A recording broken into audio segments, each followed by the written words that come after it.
Hey guys, welcome to Saturday in the 747. It is dark outside because we're in Australia. It's very, very early morning. Sun's going to be up in a few hours. We'll probably catch sunrise again like we did last time, and looking forward to that. That was a lot of fun. So, let's see here. Anybody in chat yet? Should probably look.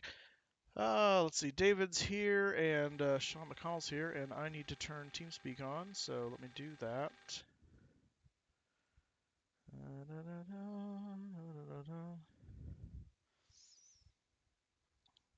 And go to live stream room, switch the channel, boom, boom. There we go. Hey, Kramer.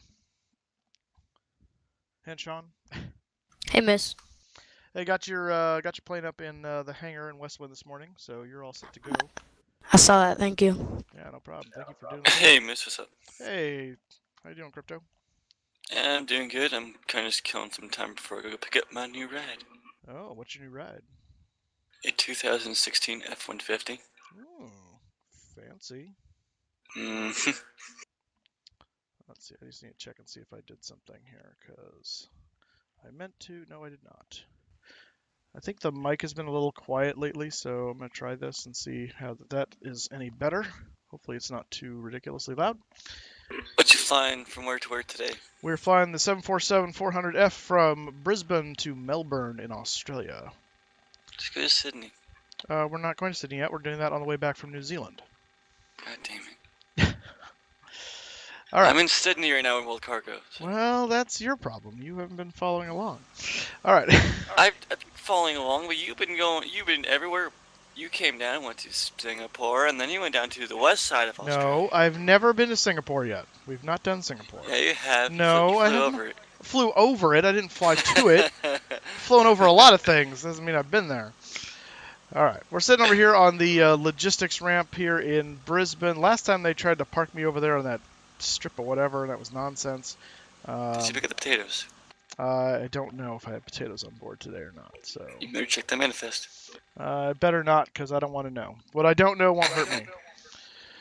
All right, let me. So I don't know how many people you guys know me. It's Encrypted here. Just saying hi, and I won't be on for maybe another week or so before you see me uploading or recording anything. Yeah, because Crypto is changing his life. Well, I'm kind of right now. I'm at my dad's right now, so yeah, it's kind of a little bit of a hiatus, just getting stuff settled and squared away. Plus, I always still have to go head up north for a little bit and at least see some friends and family up there beforehand as well. Yeah. Gotcha. And then it'd be changing my life towards something different as well. But I'll be around, buddy. And if you need me, hit me up on Twitter and I'll catch you. Yeah, no problem. Yeah. Hey, Mike, do Hey, we Sean. have a separate incident report for WestWind? As opposed to, do we have an incident report at all? Or is it embedded in the flight log and pilot report? Oh, Pizza Pie Polly, thank you for the subscription. Twitch Prime, nice, man. Thanks so much. I'm still not entirely sure what you're referring to. So we're talking about on the WestWind flight log. Is that what you're talking about? Yes. Let me go look so I can see what you're looking at, because that will hopefully make it make more sense to me. Flywestwind.com. There we go. Let's see. Dispatcho. So if I do this, I'm referring to my smooth landing the other night. yeah, you're what was it, 500 some odd down. Oh, okay. Incident report. Oh, check the options to be included in the remarks section. I think that is for yeah, okay. So that's if you're doing an FS passengers report. So if you have FS passengers. Yeah, so otherwise you just put it in the remarks, because it's basically what's saying is add select sections to be included in the remarks section, because it'll import that stuff from your FS passengers report and put it in the remarks. So if you don't have FS passengers, then you can just put that in the remarks and say captain reporting, hard landing, maintenance to check gear kind of thing, or something like that. Or tail strike, for encrypted. Yeah, what happened was we're flying the localizer only approach, Uh-huh. and I was using the altimeter from Atlanta, about 50 miles away, Oh. and I decided that since I decided to do a go around, I reached my decision height. Okay, time to do a go around. Bam! There's the ground. Whoops. Were Straight into the ground. that's awesome. Were you not visual on the runway, or? No. Okay, that's why. So you got decision height, but decision height was wrong because you were using the wrong barrow.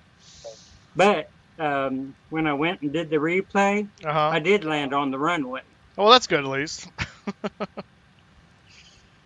close those, and then we're gonna see if GSX. So it was a uncontrolled airport. And User joined you. Oh. Actually, let me put it this way: a pilot-controlled airport. Oh, there you go.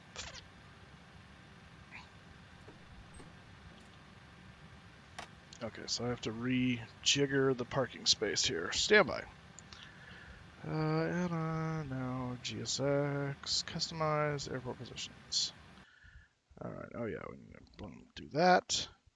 We're gonna change this to 35, I think.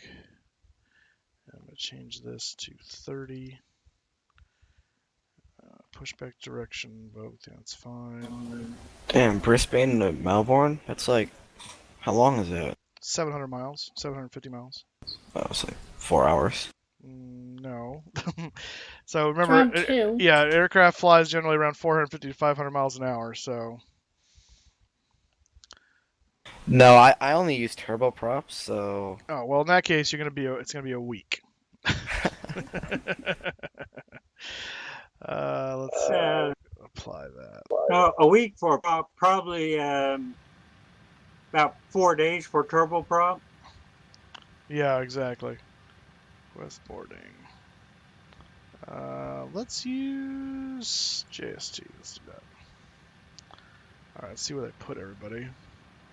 Okay, well at least they're not hanging out in the hangar. That's good. All right, so they're gonna come around. We gotta turn off one of these guys real quick to get the side cargo door open, because that makes all the sense in the world.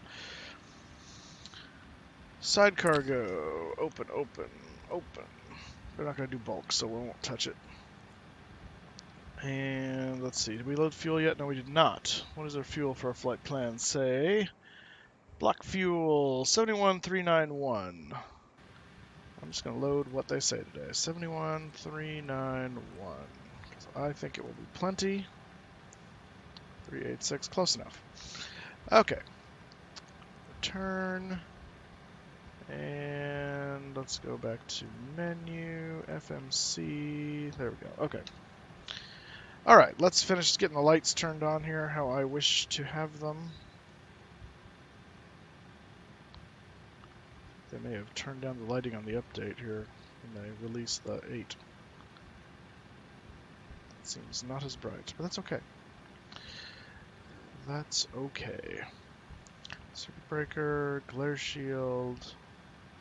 Let's bring up the lighting a little bit there. Oops, same on the pedestal. A little bit of flood. Alright. Switches to nav, and with that we're going to go down here immediately and do this. I don't know if this is an issue anymore, because with the update they may have fixed that. Let's see, YBBN. Alright, we'll let that kind of boot itself up. Why don't I have anything on this screen? Oh, that would be why. How'd that switch get flipped? I don't remember doing that. Okay, those are on. I'll bring the external power on here in a little bit once we make sure the side cargo door is loaded. Let's do a fire test. 1, 2, 3, 4 APU. Emergency lights are armed. Fuel pumps are all going to be off for right now. Window heat is on. We don't have any need for packs on at the moment. We will make sure no, that's the beacon. Nope. Nav lights will come on. And Let's go down here and check our oxygen. Oops. Oxygen checks good. No, not yet, David. I'm going to go out there and do that in a second. I just want to get this guy kind of ball rolling here. Oh, I need to turn VPilot on too. I'm not even on the network. VPilot. So annoying. I'm flying from Phoenix to Vegas. So, because I want to do something where it's like all the people, I know, for instance, most people don't take a direct flight from Phoenix to like Anchorage, for instance, because a lot of airlines don't operate that. I already looked. Okay. So they hop over to Vegas. The thing is, I don't have an aircraft. I don't think that can go from direct Vegas to Anchorage. I have like 737s and A320s. I just don't have the money to spend on. A 737 will make it from Vegas to Anchorage. Really? And it's like, I don't know. It's like I feel like it'd be calling it close up. No, not really. It's like a 4 or 5 hour flight. Yeah. A 737 can make it cross country, no problem, and that's a 6-hour flight. So. Well, I'm pretty sure they can also fly them across the pond, right? But they just don't shoot. They choose not to. They can, depending on if they're ETOPS rated and depending on where they're going and where they're ending up at. Yeah. So, but there are 737s that are ETOPS. Hey, Kelsey, how you doing? How about you view the plane for about 4 minutes? Yeah, I will. Just give me a second. So we ready for the bad flight today? Bad flight? What bad flight?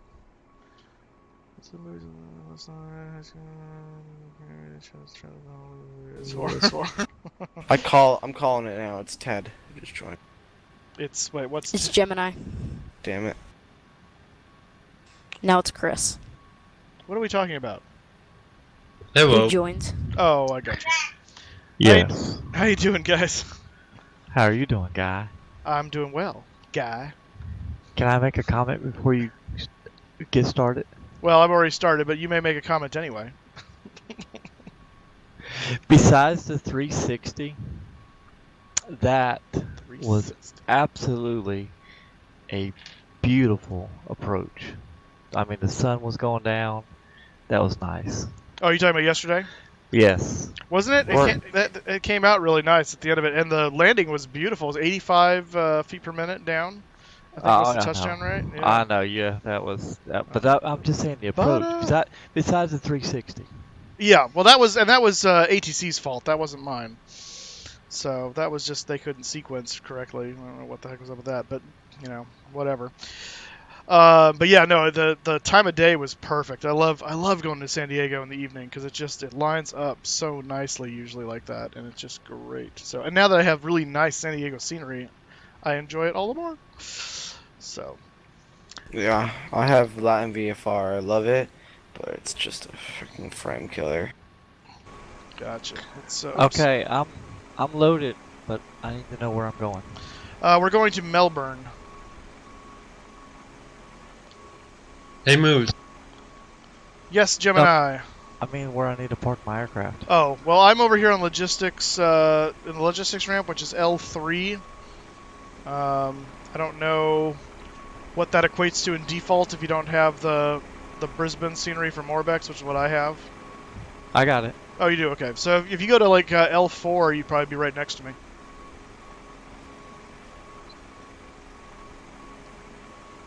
All right, what's up, Gemini? Is there an update to the 747-400? Yes, the update came out at the same time they released the 747-800, and so yeah, if you haven't gotten that, you probably want to get that. It does. I don't know what all it fixed because I haven't looked at the changelog. Man, the stars are gorgeous tonight, or this morning. It does look like it muted the lights in the cockpit a little bit, which is probably more realistic because they were pretty stinking bright before.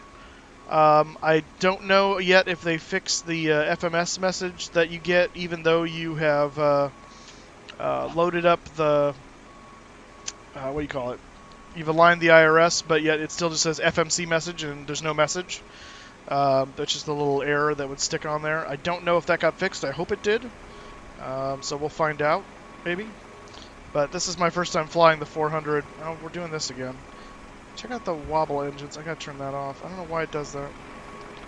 Are you the doing the 400 748? or 800? This is the 400, but apparently they added the engine wobble to the 400 because they're wobbling here on the runway, on the taxiway, or the ramp.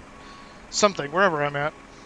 Wait, why would they add that? Do they actually wobble like that? Well, no, not when you're sitting on the ground. That's a fluke. But they'll move around on the wing and in the air because they're attached to a loose kind of a wing. So yeah, they'll move. They'll you wobble. haven't had a chance to look at the forums?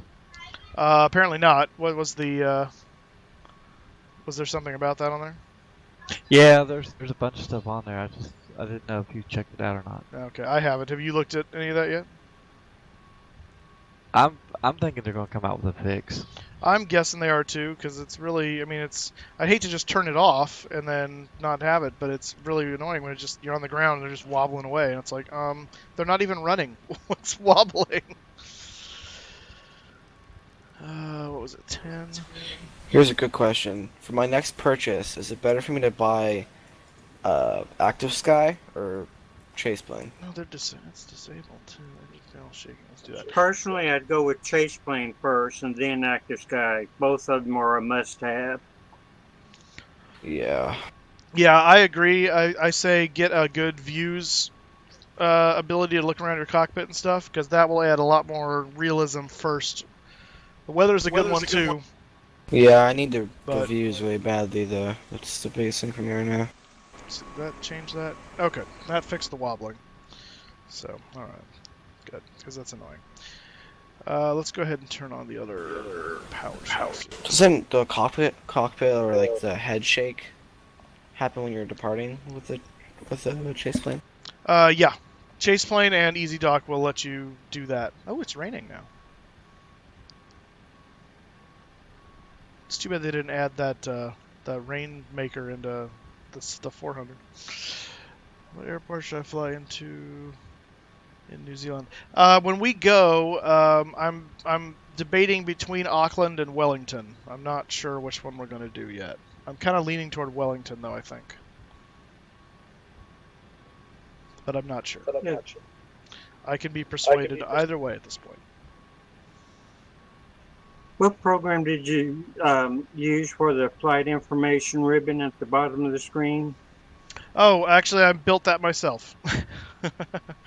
Now, the information itself is provided by FlyLive, which is this guy here. So I set up okay. Yeah, and then, but then the actual construction of that guy, like the graphical look of it, that was done by me. I custom made that. It's raining here in Brisbane. Yes, it is raining. Hey Moose. Raining. Yes, sir. How would I update the 747? You do that through the PMDG Operations Manager, and actually I think it's going to tell you, if I recall correctly, I think you have to do a full install update on that. So it may just tell you how to do it through the PMDG Operations Manager. I think you may have to go to PMDG's website, log in, and re-download the installer. And you don't have to uninstall, I don't think, the 7.4. It says, maybe you do. It says you have to. Yeah, I'm trying to remember if you have to actually uninstall or you just install the thing over the top and it overwrites it. I don't remember that. Chris, do you remember for the update of the 400? Oh, yeah. Go to your programs, uninstall that puppy. Okay, yeah. So uninstall the 400 and then reinstall it. It won't mess with your liveries will all still be there. You don't have to redo any of that if you've got any custom liveries in there. Whatever you do, don't delete any folders or anything like that. Just do uninstall, the uninstall through add remove programs. Don't delete stuff. Will the 400 ever go on sale, you guys think? Because I'm not spending $140 right now. Probably not. PMDG's not known for their sales. Yeah, that was the biggest thing for me. Because they don't need to. Everyone wants their stuff. I mean, if you do a GoFundMe, I'll fund you a couple dollars. Moose. Yes, sir. So I have to go uninstall my 757, then install the new version for the new install for it. Yeah, you go to PMDG's website and download the the latest install for the 747-400, you uninstall the current one and then install from that file that you just downloaded the new one, and it will. That's how you do the update. Hopefully that makes sense. Are they still loading me cargo, or are they done? They are done. Well, that's fantastic. Oh, hold on now. Wait for me. Well, I gotta wait anyway because the crew bus is here and it's waiting for me to actually open the doors. I didn't do that. Are you in here somewhere yet? I'm here. I just haven't turned on VATSIM yet. Oh, okay. I was gonna say, if you're here, I don't see you, so not that that's a deal breaker, but is my crew gonna come out of the bus? Let's see. Oh, look, here they come! Which is this is kind of meta because I'm like seeing my own pilot self walk to the aircraft while I'm in the aircraft. No, it's the co-pilot. Oh, that's true. Let's see here. Let's go greet them at the door. They walk so funny. You walk funny. Okay, I know that.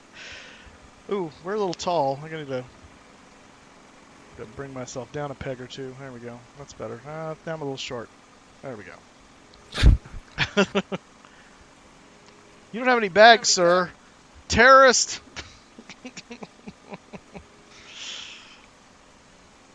I love how he's just dragging the suitcase up the stairs. I know, right? Can't be bothered. That's right, get up in that plane. That's so awesome. It's pretty tempting to buy that. I might just buy that, like, during the holidays or something. Yeah. I've heard a lot of people... What's funny is I've heard a lot of people complaining about the GSX2, update thing and whining.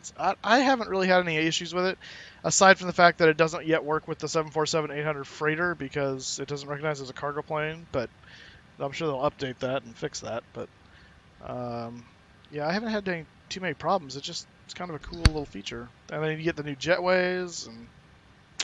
Oh, speaking of which, I fixed the jetway issue, for those of you that are curious. When I did the reinstall when I did the upgrade of P3D from 4.2 to 4.3, somehow it turned off or reset how GSX had the override for the what do you call them? The jetways. And so in the GSX config manager that's on your desktop, there's actually a thing that says hide default jetways, and that was not checked anymore, and so I had to recheck that. So it was basically showing the default jetways and the new GSX jetways on top of each other. Once I turned that off, it fixed that problem.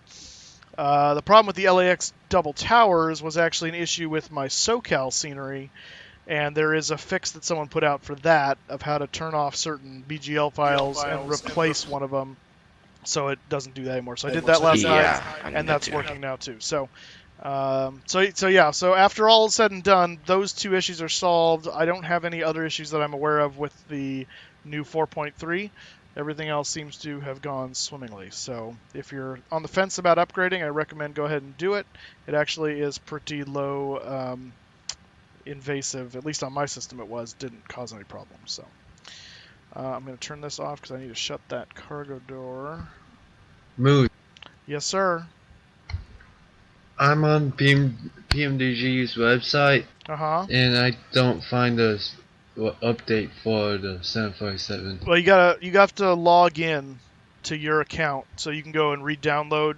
Oh. Yeah, I'm already logged in. Okay, so then go into your purchases or your orders or whatever they call it, and you should see, if you bought the 747 from them before, you should see in there your purchase, and you can it's where you'd go to download your purchase. It's not going to say it's an update, it's just going to say you're downloading the current version is all it is. But then the current version is the updated version. Close that. Okay. There we go. And I think we can close that. The crew van leave? Yes, good. Okay, good. Oh, Moose. Yeah. Would I have to do that for my 737? No, the 737 updates you can just do through the operations manager. It's just the way they updated the 7.4 this time required a full reinstall. So I got uninstall right now, reinstall. Uninstall and then install from the one you download from PMDG. Yes, correct. Okay, let's insert the flight plan information. So when you updated, you do individual components like I was saying? Or? Yeah, that's what I did. Yeah, You know, the other thing I really liked about the 400 update is you can actually use that center FMS, ACARs, and all that stuff. Oh, nice. That all works now? Sweet. Sweetness. Okay. What was I doing? Route. That's what I want. I've got direct Hugo, and we're going to go in on the RB1. Yeah, I changed mine because Hugo 5 is actually a departure that takes us to Hugo, so SimBrief wasn't giving me that as an option because it wanted me to take off on 15, which is a short runway for 747, and so I said, I'm taking off on 19, and I'll take the Hugo 5 to Hugo. So I'm still going to Hugo. Hugo's still the first waypoint, but it's the Hugo 5 departure that I'm using. But just like you on the other side, though.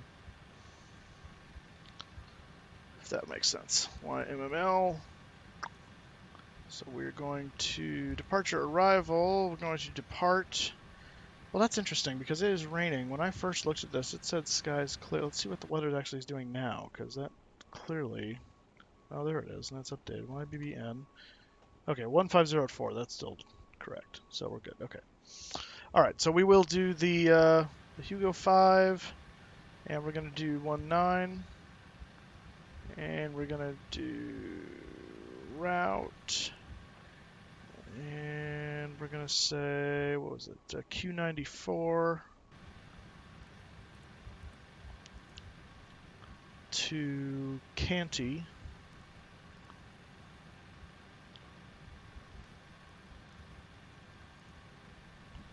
And then we're going to go H119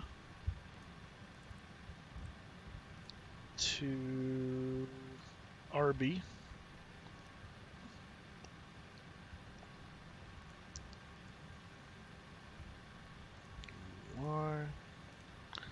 And then we've got the arrival, which is going to be the RB1 Alpha. And we need to know what the weather's going to be like in Melbourne. So let's go look at that. YMML. Cloudy. Surface winds 300 at 3. What's the forecast? Forecast 290 at 6. So basically the same thing. Okay. So our runway options for Melbourne. Let's look at the charts over here. Nope. And we're going to go back and say YMML. Again, this is Navigraph, guys. If you don't have it, I highly recommend getting it. It is fantastic. I can't live without it. I know, I can't either now, so I don't know what I did before. I will say, yeah, when I was not using it, I will say everybody's on your stream. If you're not using it for VATSIM, you really got to rethink VATSIM because it just changes it all. Absolutely. It makes an hour route turn into a 2-hour route because they have to vector you everywhere. Mm-hmm. Yeah, I don't have charts. Okay, this is I don't have NavGraph charts. I've got what do I have? Piece of Do you have paper. to pay for Navigraph? Yes, you do. It is a subscription. Yeah, it's actually not that expensive. Yeah. Well, it depends on where you are financially in life. I mean, for your typical adult, it's not bad. It's like a Netflix subscription. But if you're a kid that doesn't have, a job, then that could be very expensive. I have a job, so it's different from me. Right. Okay, so we're going to plan for 3-4 because that's nice and long and that's roughly into the wind. Wind's going to be 290 to 300 or so that'll work perfectly. Perfectly. As far as where we're going to park, Southern Freight Apron is down here, so that's where we will plan to go, is right over there somewhere. It's Qantas Freight, Menzies Cargo, Australian Air Express, all that nonsense. So down in the kind of southern end of the field. This is all a maintenance area over here, so we will not go there. And yeah, okay, so 3-4. That's all I needed to know. 3-4. Right there. Simplates Ultra is what I have. Oh, okay. Well, so you got a chart option. That's good. SideQuest 1, how's it going, sir? This wasn't working. Turns out something else was taking up everything on my computer. Ah, that would do it, Rothmuller. I've just been spending like $25 a year on that subscription. I don't think it's. I mean, when you think about it, for something with Flight Simulator charts every month, or a new air cycle for every month for $25 a year is just not bad. Wait, $25 a year? Yeah, that's what I'm spending. Oh, is that just for the AirX? Hmm? Oh, okay. Not for the charts too? No, I didn't. I don't know. I didn't feel like I wanted the chart at this point. I was just kind of like, as long as I have the AirX, I can get. Just find the charts online. Gotcha. Yeah, see, for me, the charts are actually more valuable to me than the AirAC data is. The AirAC's good, but the AirAC you could purchase, a single AirAC every few months if you need to keep it pretty much current. Because not a whole lot changes, generally speaking, month to month. So for me, the bigger deal is the charts thing. So I do the charts combined with the thing, and that ends up being about $9 to $10 a month. It kind of fluctuates. It's all euros, and so it depends on how the euro does against the dollar. Mm-hmm. But yeah. Right, runway 34. Okay, good. So that's done. Activate, execute, and we'll check our legs and make sure we don't have any discontinuities. We do not. Good. All right, so moving on to the initial reference page. 0 fuel weight should be 517.5. It is. Let's see. I got you in your CRJ. Oh, that's awesome. See, I actually have it in there as a B744. I don't know how that is not the correct code for whatever you're getting. That doesn't make any sense. What do I see you as? See, you show up as a 747. What did you put in your? What's your ICAO code for your aircraft in vPilot?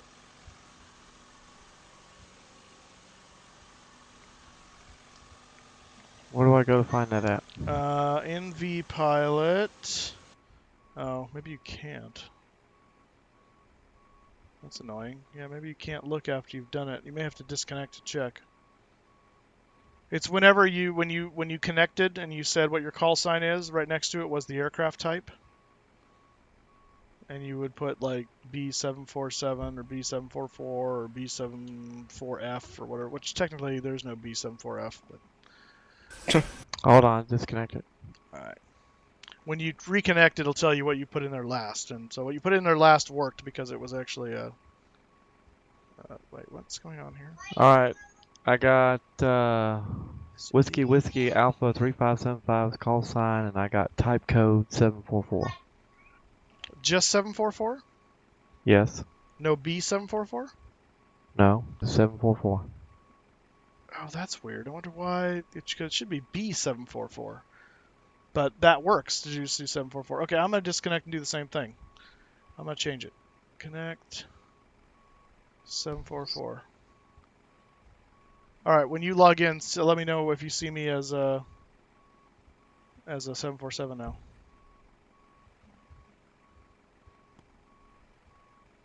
I'm connected. Yeah, so am I. All I see is just CRJ. Wow.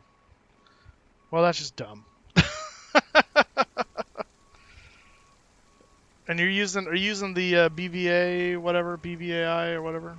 Or are you using something else? FLAI. Yeah, that's the new one. Oh, the new one. Okay. Man, default they shut model, down. It says default model is CRJ 700. Oops, what just happened? Something's... Oh, we got bits. Kramer's cheering bits. Thank you, Kramer. Settings, model matching. Let's just look and see here. Default model. Results. Okay. So look at your custom rules on your in vPilot under settings and model matching. Okay. And what do you have listed under custom rules? Just a blank box. Oh, really? That explains some things. You have no rule set. So it has no idea what it's looking for. That explains some things. Okay. So... I don't have a rule set either. That's my problem, too. I don't know how to make one. Okay, so yeah, you don't have to make one. It should have come with the AI stuff you downloaded. So But you have to I think you have to import those in or something. So that's why. Okay, that explains why you can't see me as the correct stuff. Yeah, you got to get the rule sets in there. That makes more sense now. Do you know exactly where we go to find that? Not off the top of my head, no. But when we're finished with the stream, I will be happy to investigate that with you.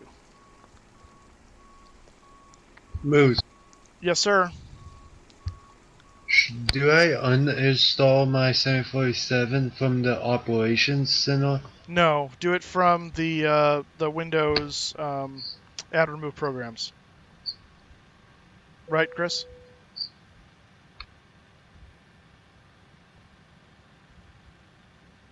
I lost Chris. No, I'm here. Oh. There, I got it. Oh, you got it. Son of a gun. I'll be having big fun on the bike. That's all you gotta do. Yep. Hold on, where you at? What's that guy's name? The other guy that didn't have the rule set? It's me. Yeah. Mayo. Alright, okay, listen to me, Mayo. Go, settings. Model matching. I'll do it in 1 second. Not to be rude, I actually am on a final, a very important final. We're delivering giraffes. The giraffes are back, huh? Are they turbocharged giraffes? That's why it was like, I think we're carrying 70,000 pounds worth of giraffes. Oh my god, those are heavy giraffes. Yeah. Let's see. Reserves today, 14. Plus 8 is 22. And 23. Actually, 20. Wait. Yeah, 23.1. There we go. 23.1. Cost index is 80. Cruise altitude is 380. And I'm going to use full on thrust today because it's raining. I don't want to take any chances. Flaps are going to be 10. And the runway is wet. And that gives a VRF of V1 of 125, a VR of 135, and a V2 of 154. Trim is going to be 4.7. All right, so route's now installed. We're ready to go there. And did this guy finally pull away? So, okay, yeah, one of my cargo guys was sitting here forever, apparently waiting for cargo. I closed the door on him, and he kept loading cargo. Go figure. So that was fun. Whatever.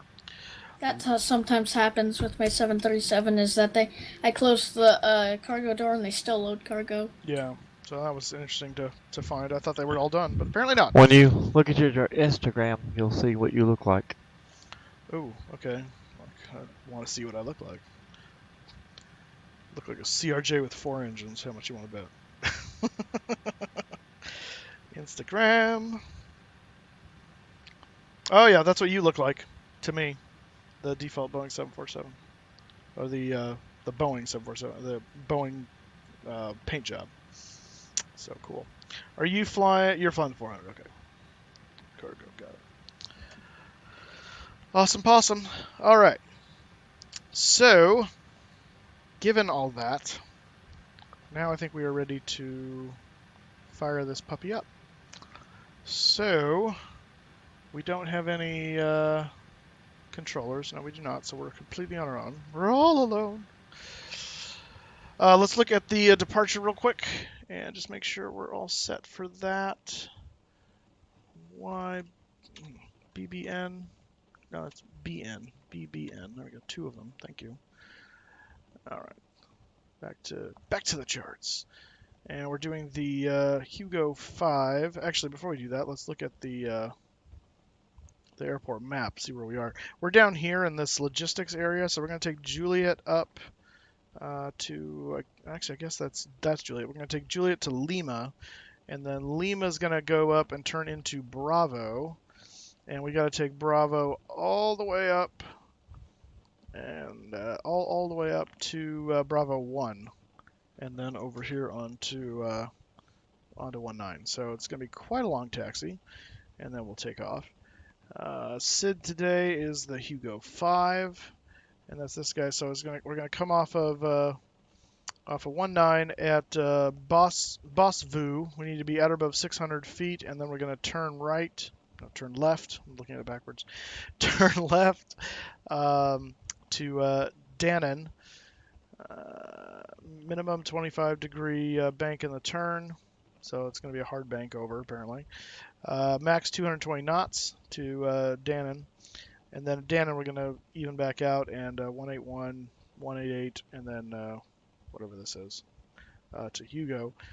From Dannon to Dennis to Lily, and then to Hugo. So, and there's that all written out right there. Intern max 220 knots, so on and so on.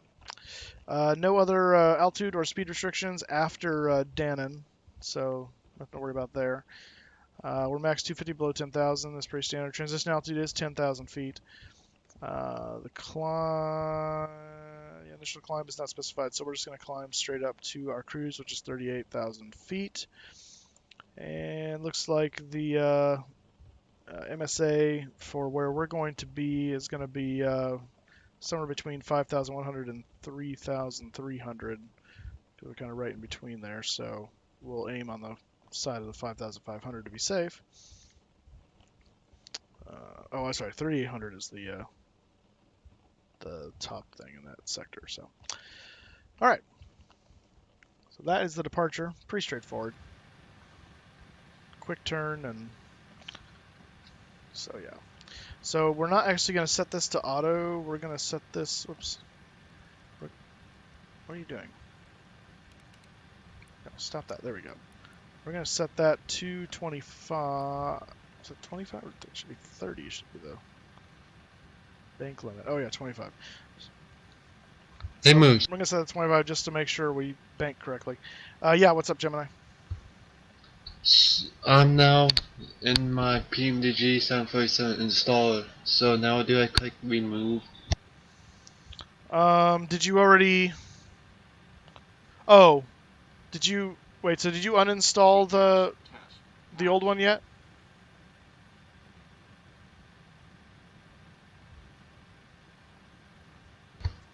I'm doing that right now.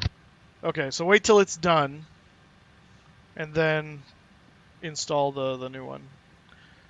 Flight Sim Stream, how's it going, sir? How was your flight to? You were going to somewhere in Australia, I think, also, weren't you? Or like Sydney or something like that.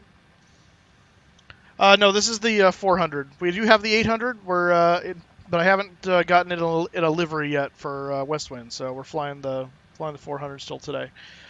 Yeah, it's a long taxi. Why did you bank about 25 earlier? I sent you a cool video on Instagram. This is a nice flight. Oh, gotcha. I'll check that out in a second. Chaz Box, hello, sir. Welcome to the stream. So, why did I bank 25 earlier? I haven't banked anywhere yet. I'm on the ground. Not sure I understand. The chart is calling for a minimum bank of 25 for that initial turn, for this turn, and so I'm just setting this thing. Normally this is set to auto, so I'm just forcing it to 25 so that way we get the right bank. You're on Route Sydney right now. Yeah, you're flying from RT. Let's see. Are you coming from? It was either Taiwan or like Manila or something like that. I thought based on the ICAO.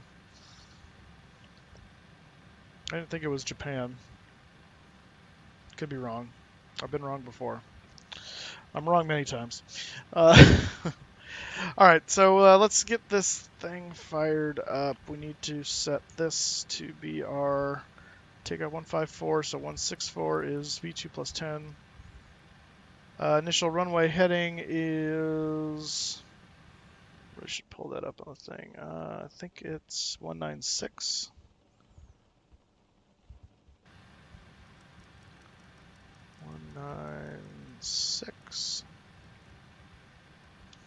And our initial altitude is going to be our cruise because there's no air traffic control, there's no limit on the chart. So 380 is what we're going to set in the box.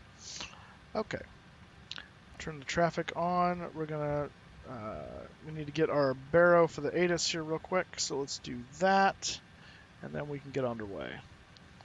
So this is wrong right now.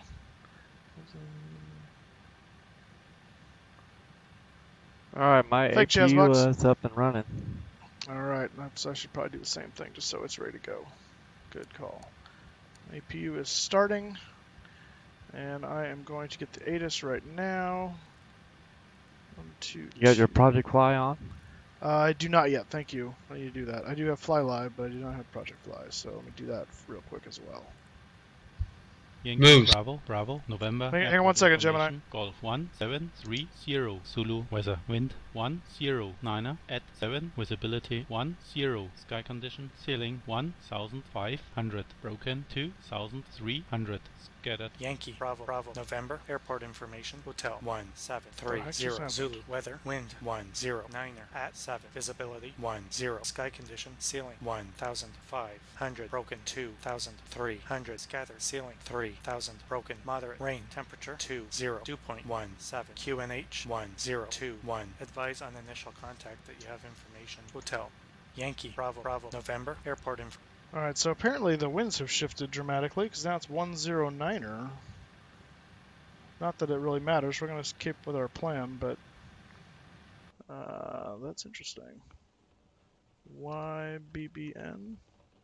Yeah, 12087-ish, yeah, okay. Yeah, we're going to stick with our plan, but alright, it's more of a crosswind now than it was before, but whatever. What were you going to say, Gemini? I'm actually in the install shield wizard for the PMDG 747. Okay. Do I click remove all install features? Okay, so that's why I was asking, did you open that up before you finished uninstalling the 747 through add remove programs, or not? It's open for me right now. Okay, so you have not uninstalled the old one yet? I haven't. Okay. So, I think when I did it, I did it through the...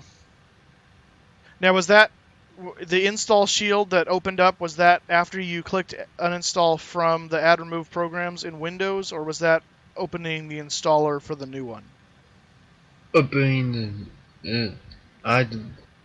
it's like, welcome to the PMDG 747 400 base package FSX maintenance program. Yeah, and it may open that up no matter how you do it. So I'm just trying to make sure we're doing it the right way. So if you haven't uninstalled it yet, then yeah, say go ahead and remove. You might as well go ahead and say remove it, and then run it as an install. As far as I know. Okay, remove right now. Yeah, because you haven't removed it yet. So yeah. All right, we're gonna go ahead and turn the packs on here. Research are off too, apparently for some reason. Moose. And yeah. It says, do you want to completely remove the selected application, all of its features? Yes.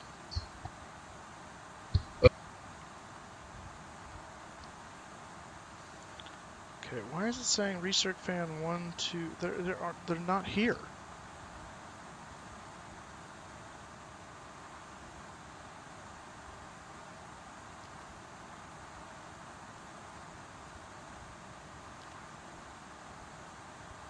Yeah, there are no Research fans. Okay. I mean, there's no passengers, so I don't know why there really would be, except from the cockpit, but okay. Go figure. I don't know. I'm at a loss. Alright, we need to get going. Okay, that's ready to go. Let's tell John to get in position here. Prepare for pushback and departure. And he's not going to do it. Why?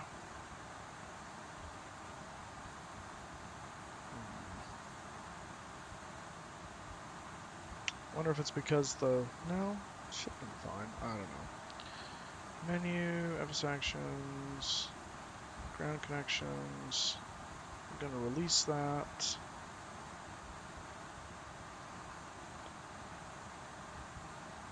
And... Oh, maybe that's why. Nope. John, what are you doing? What are you not doing, I guess, is probably more to the point.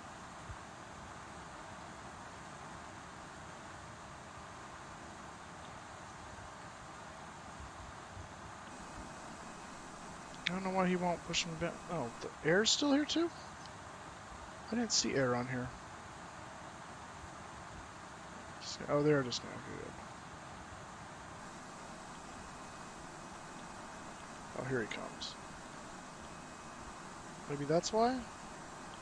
Let's wait till I get those things out of the way. Maybe that's the problem. Maybe.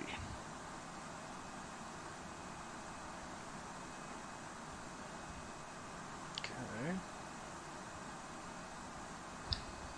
Moose. Yep. It finished. Okay, so now that it finished, now open the installer again and install the new one. And then you should be all set. Okay. Prepare for pushback and departure. Alright, I don't know why I can't push back. We're going to have to do it manually. Dang it! Alright, whatever. Stupid!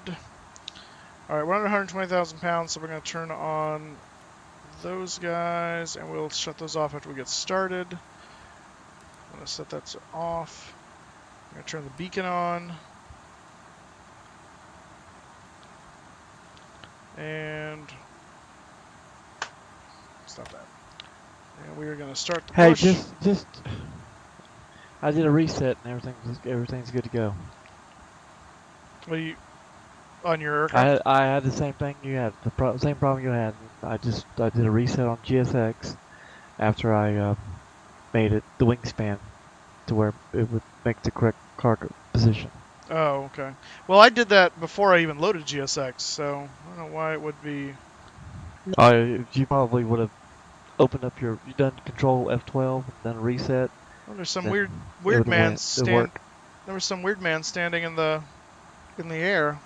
Well, loadmaster, I guess maybe. I didn't have a door open still, did I? No. That's weird. All right, well, whatever. I'm on the push, so I'm just doing it manually. And we're going to turn these two packs off and start 3 and 4.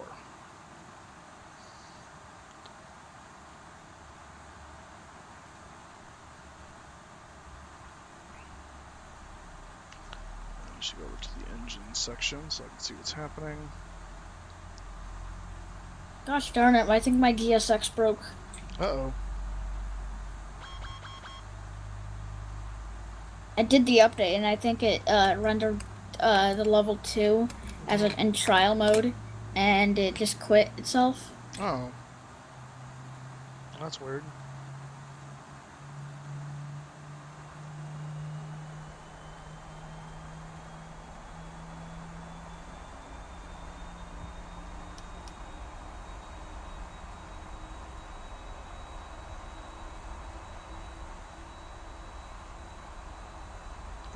Going a little too far there. Alright, brake set. Looks like 1 and 2 are up. I mean, 3 and 4 are up, starting 1 and 2.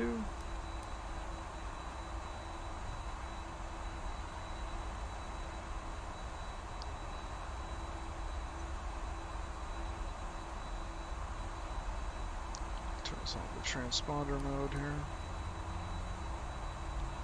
Fuel on 1 and 2. Come on.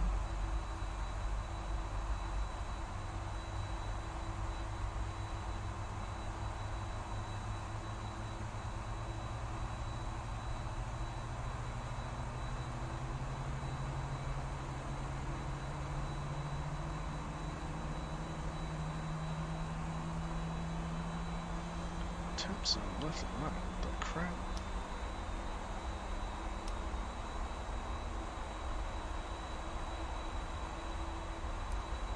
See, if you look, you'll see I'm going the right way. Yups, you are.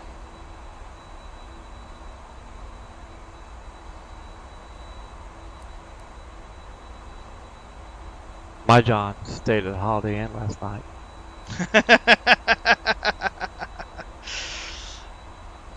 Nicely done.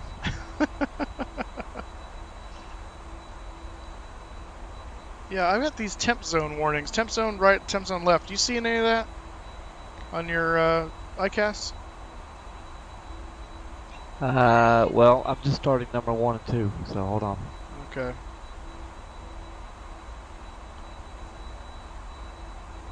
don't know why I would have that. I'll turn the packs back on, right? Yeah. On this day in 1983, Microsoft released their first software application, Microsoft Word 1.0. Huh. On this day in 1983, I was like 4 months old. On this day in 1983, I didn't even exist. I was 9 years old. I was a senior in high school. I remember when the whole ordeal about the Iran Contra was going on. Oh, yeah. With the general. Mm-hmm. Moose, Yes, sir. do I go back on the website to download the white install required? Oh, yeah, you didn't do that already? I haven't. Okay, yeah, you gotta go on to PMDG's website and get that. Alright. Brakes are off. Let's get taxiing and we'll configure some stuff en route, because we got a long taxi ahead of us. So Moose, Yeah. do I go to my previous orders? Yeah. Okay.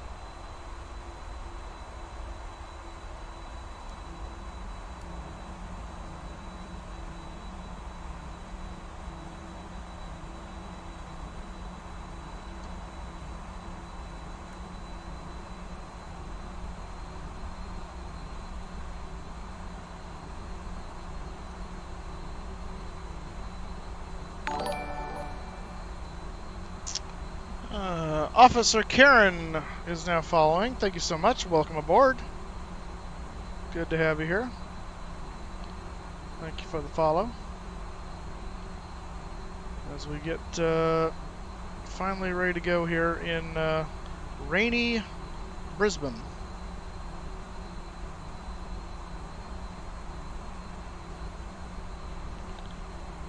Moose, on your P3D, is that the academic or is that the full-blown? No, I have the professional. Professional, okay. Yeah. Yeah, I plan on upgrading once I get my income tax next year. Oh, there you go. I just got the academic for right now.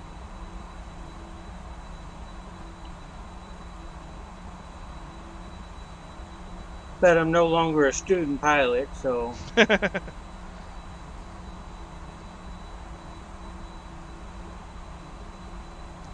I guess it's time to fork out the bucks. Yep. I don't think Lockheed Martin would complain either way, but... Just out of curiosity, Moose, have you turned your weather radar on? I have not yet. Now that I'm away from the stand, let me do that. Wait till you see all the colors. Oh. All the colors. Pill 421, I can't 100% guarantee it's not actually raining at Brisbane Airport at current. Will probably be 20 minutes though. Yeah, it's, who knows. I just checked. Oh, pretty colors. 2 days. Southwest will start doing non-stop flights to Hawaii. Oh, really? Yeah, they're doing, let's see. We'll be operating Oahu, Honolulu, Kauai, and Maui. Interesting. I'm gonna do a quick little search here and see if I can't. I'm not sure I'd want to be cramped in a 7.3 for that long. I already was. Trust me. When I went last summer, pretty much. We decided to fly United the way there, and they put us on a 737-8 Max, and it wasn't fun. Actually, it wasn't that bad. When you really think about it, 5 hours is not that bad, because you have stuff to do. Mm-hmm. But I will say on the way back, we took a Hawaiian 7.6, and that was a lot better. So it's not doing anything.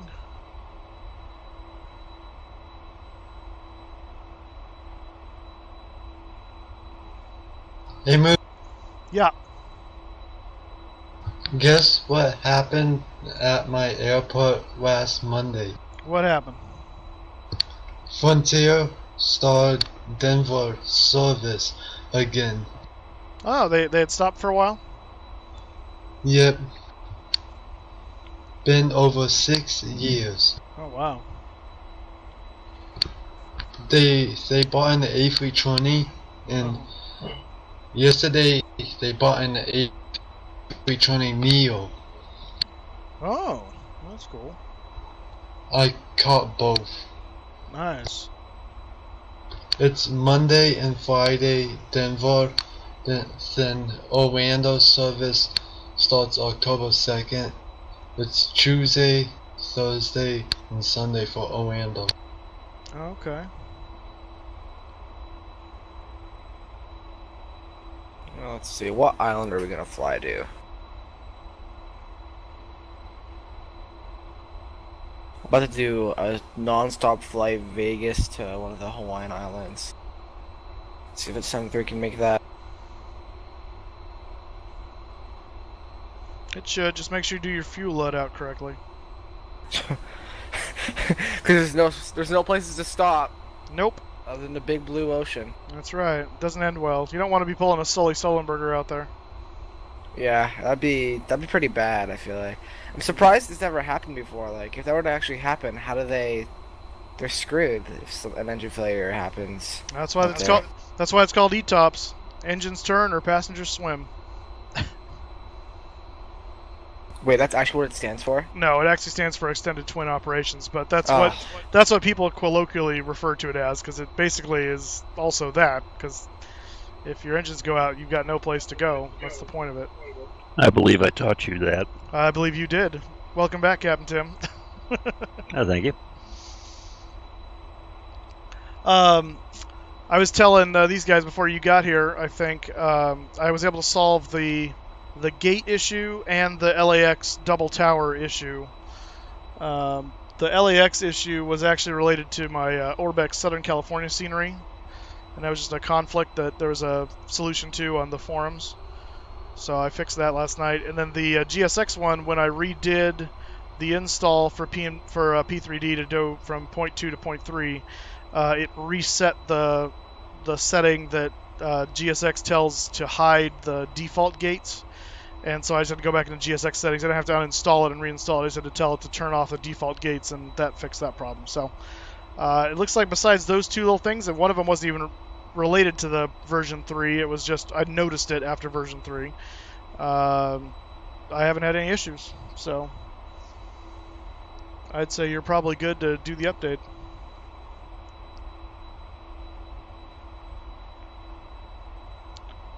Okay, where is this? In version 3, the C-130, I'm having trouble with the weather radar on that. In what way? Don't work. Oh, well, that would be a It'll turn on and display the range lines, but it won't display any weather. Oh, okay. Can I search? I think that's a Captain Sim problem. Carryover from the Captain Sim. It probably is. I'm having a problem with my ERJ right now. Close this taxiway. What's your problem with the ERJ? So when I turn on auto throttle, it brings both the throttles up, but only one engine goes up. Only my engine number 1. That's helpful. That's probably due to something with your engine. It's probably not something with any of the things. Yeah, do you only have engine 1 selected? What do you mean by that? I think it's E+1. Did you do that? Well, I think he's talking about, are you using a command to set the auto throttle in, or are you doing it on a switch on the virtual cockpit? I'm doing it on a switch in the virtual cockpit. Yeah, see, in that case, it wouldn't be a selected issue. It would be be something else. Okay, sometimes the switch on the virtual cockpit doesn't work like it's supposed to. You got to go into the 2D cockpit and use that switch.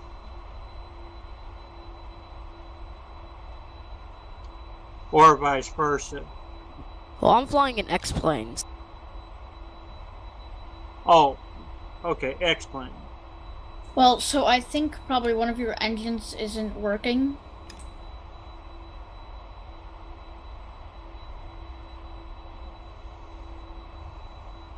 Because if the throttle's going up, then obviously it's seeing that it's selecting a second engine. What do you mean, the auto throttle isn't working? No, it's the just the actual fact engine. that when both my throttles isn't- go up, only one engine goes up to that. Like, actually goes. I was gonna ask, are you using like a yoke and, or are you just using like a side stick? I'm just using a side stick. Try. Might be either I'd say restart X-plane or try seeing if maybe your side stick has something like reversed or I don't know. Sometimes there's problems where X-plane doesn't read your control surface. I had that when I was using it.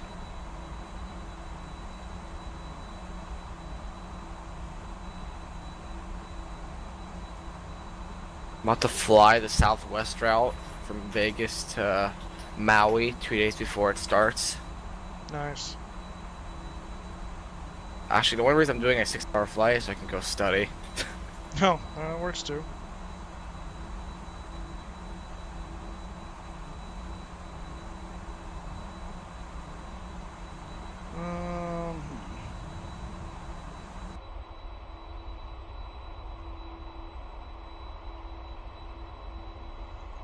No, don't do that one. Get over there. Where's documentation? Something makes me think that it's just the display because I did something risky and I shut off that engine and it's not doing anything. Or at least tried to shut it off. When we land in Maui, it's gonna be 6 p.m. Yeah, I have X-plane, but I'm not that familiar with it to help you out.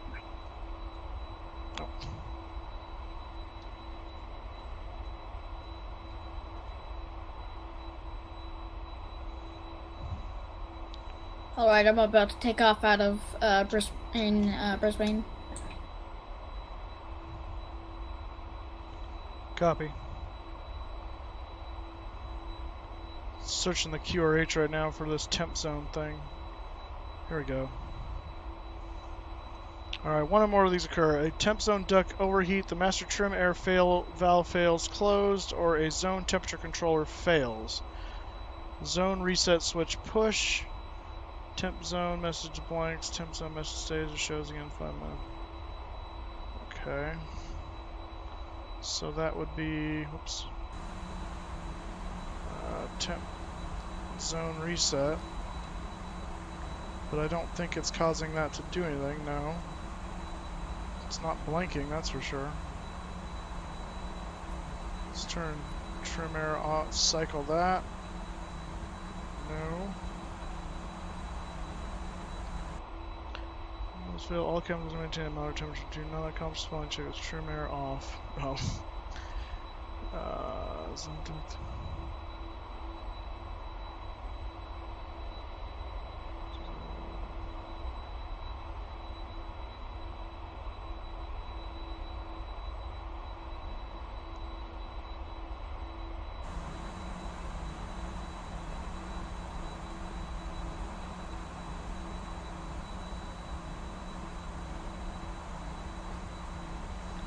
Okay, none of those are having any reaction.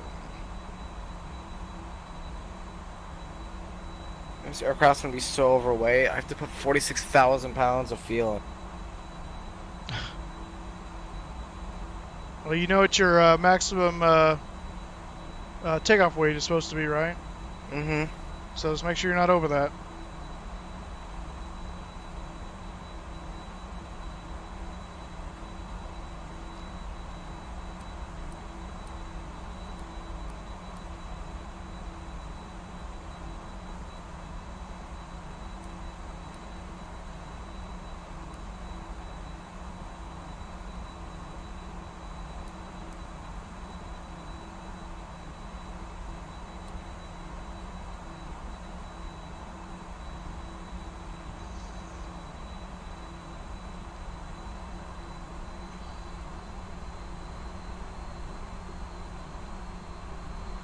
Oh, you know what? I don't know why I didn't think of this before.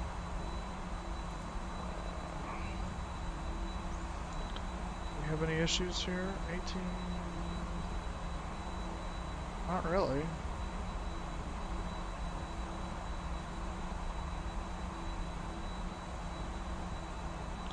If you're still on, you can go off.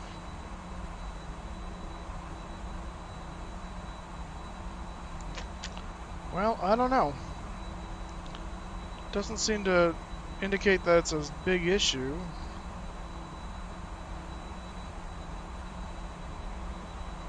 Index signaling, yaw damper, control. It's all that stuff. That's fine.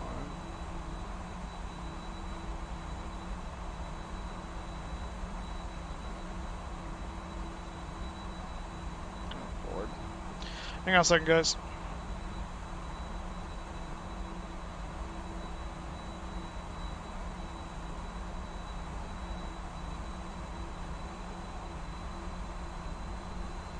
Can a 737-700 fly at 390?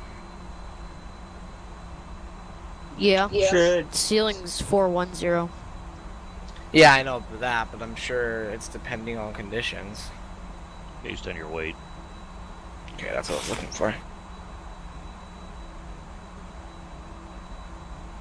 You should be able to step climb through your trip. Yeah, especially if I'm flying from Vegas to Maui. Have fun. Thanks.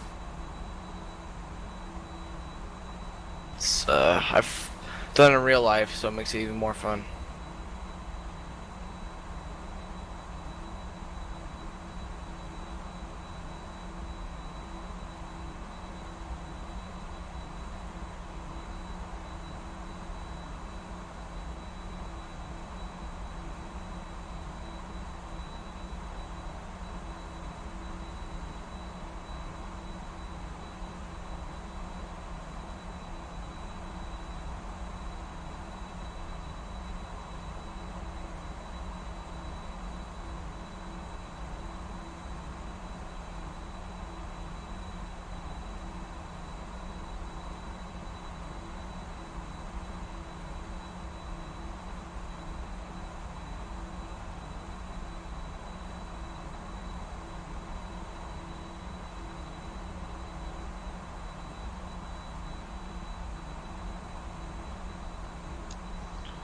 Alright, sorry about that.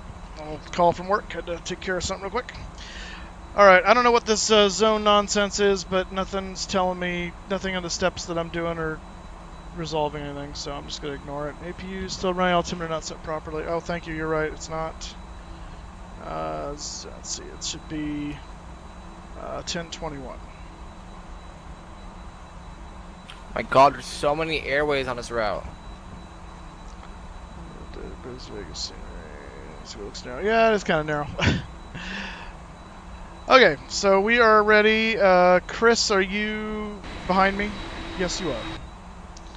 Yes, I am. Alright, so let's get a move on. Flight directors on. I'm going to arm LNAV, VNAV. I'm going to set this back to engine. Flaps are set, and auto brake to RTO. And seatbelt sign on, not that it matters, it's not really on board anyway. Alright, here we go. Let's get onto the runway. Let's pull TCAS to TARA. I have a quick question for somebody who can answer something about airways. Tim probably could answer. Yeah, go ahead. So for this airway, or I guess after the airway, my next waypoint is Daddy, which is actually what the waypoint's called. And then it has a backslash and has November 045, has all these numbers. What is that? Just another airway? That's really long. Oh, is that on your flight plan? Yeah. It's probably that long. Yeah, it's probably a lat long, or or there's a step climb involved there. One of the two. So into the FMC on the second page of route, would I put that in? No, you would just put in the actual name. But if it gives you multiple ones, then you can reference that with the lat long, if that's what that is, and make sure you got the right one. Yeah, because there's both. Yeah, I see what you mean now. There's multiple. Alright, do that. Landing lights. And we are off to the races. Get your strobes on? Yep. How does it go to a waypoint and go back to the same airway if it's already been used? This makes sense.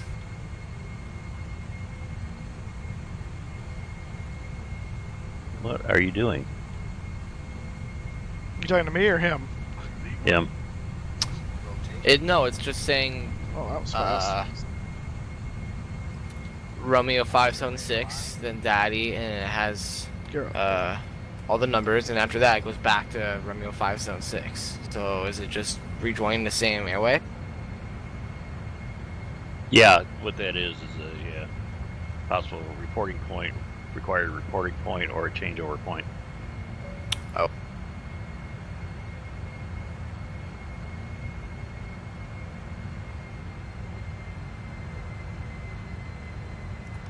Flaps 5. Chris will let you know when I'm passing 3,000, which will be very soon. Thank you.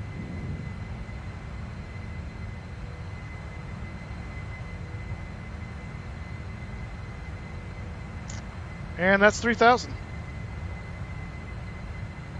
Turn these obnoxious things off.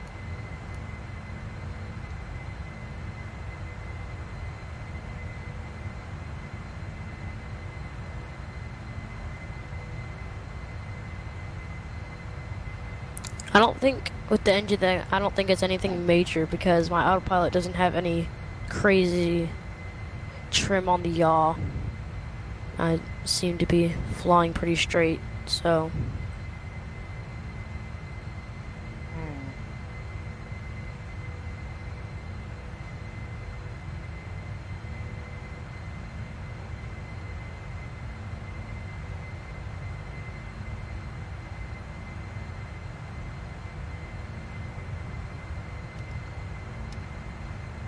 Might be just a visual bug then if everything seems to be working right. Yeah, that's what I'm thinking it is.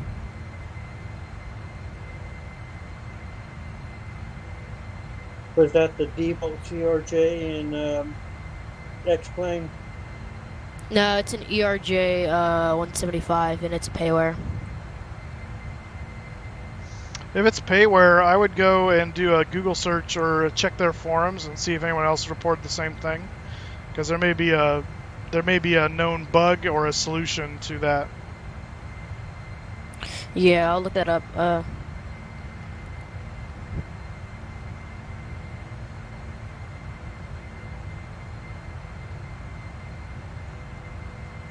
Alright, once we get going here in the cruise a little bit, we're going to figure out what that stupid temp zone nonsense is. Again, this may be something related to the fact of when the 747 updated, because it's the first time I've flown it since the update, so. But I would think that.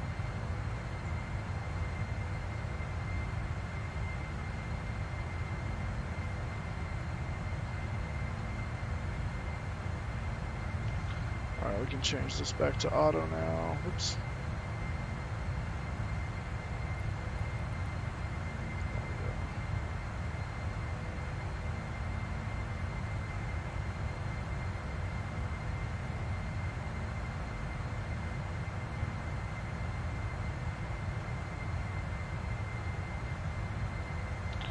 We really need an update. Did Vegas scenery set P3D? Bravo doesn't have this break in it anymore. Not sure what you're referring to there, but okay. Oh, I see.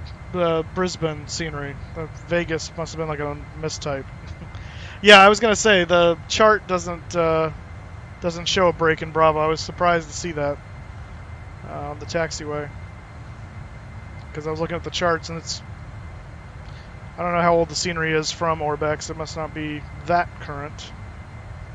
But we passed transition altitude already, but it doesn't have that. So standard.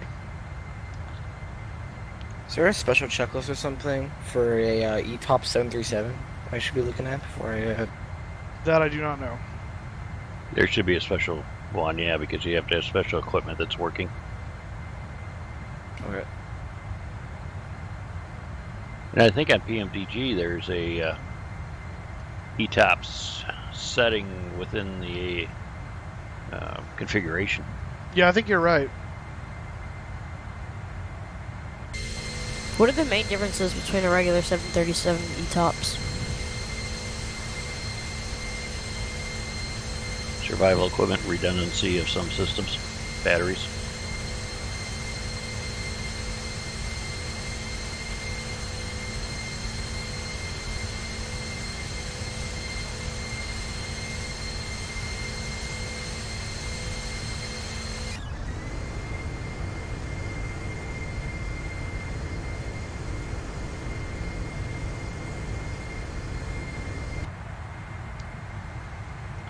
Okay, as we climb out here, I'm going to look some more at this nonsense, because something is wonky. Let's turn off the aft cargo heat, see if that does anything. No. Cancel. Recall.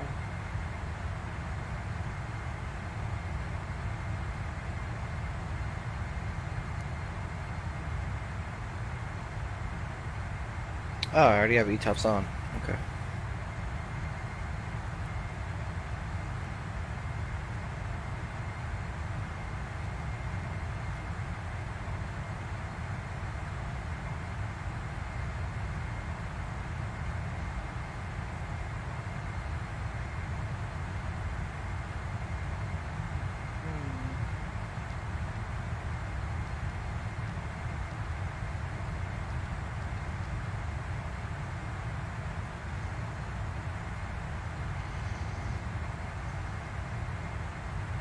Oh, okay, Phil. Well, learn something new.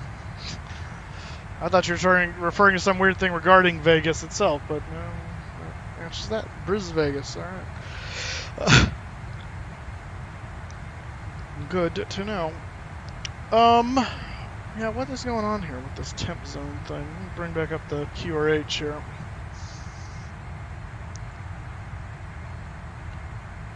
Temp cargo heat.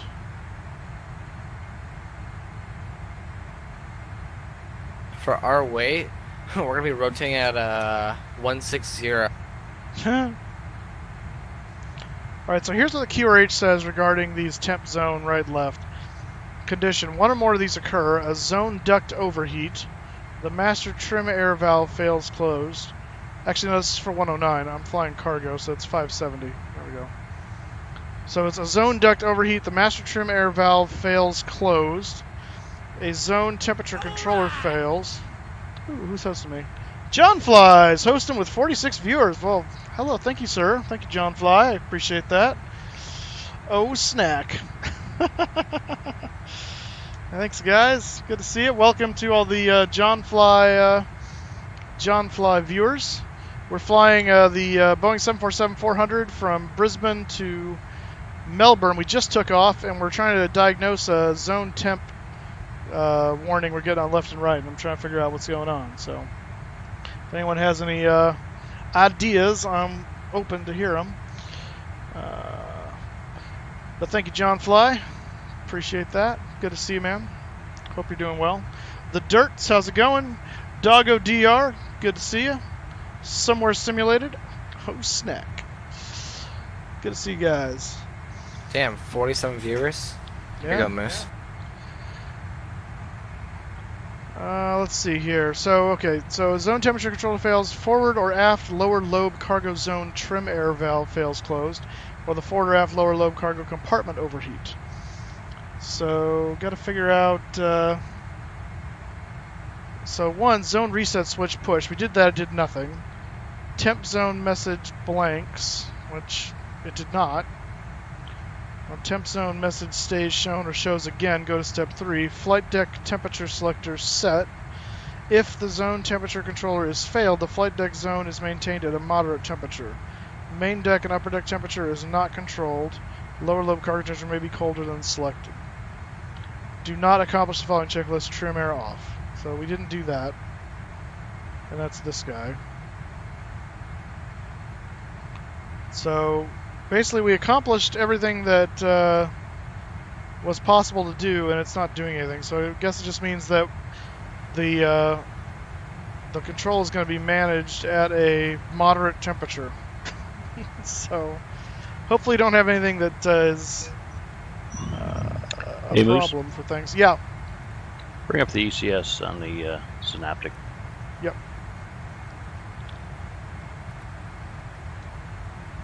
There you go. I'll be with you in a second. D-Monies, how's it going, man? Good to see you.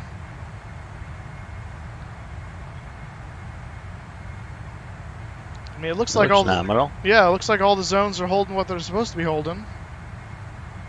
So I don't suspect a bad indicator. It could be. It very well could be. Or not indicator, but the temperature probe. Yeah. Write it up in the logbook. Let maintenance take care of it. Yep. I'll tell them in Melbourne. Fix my plane.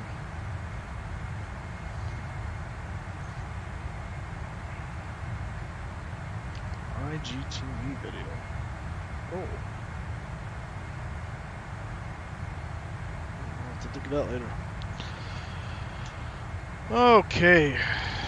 Passing 30,000 feet. We're going to 38 today.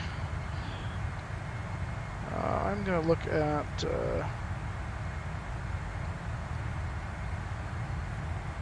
I figured it out. Oh, with the engine? What was it?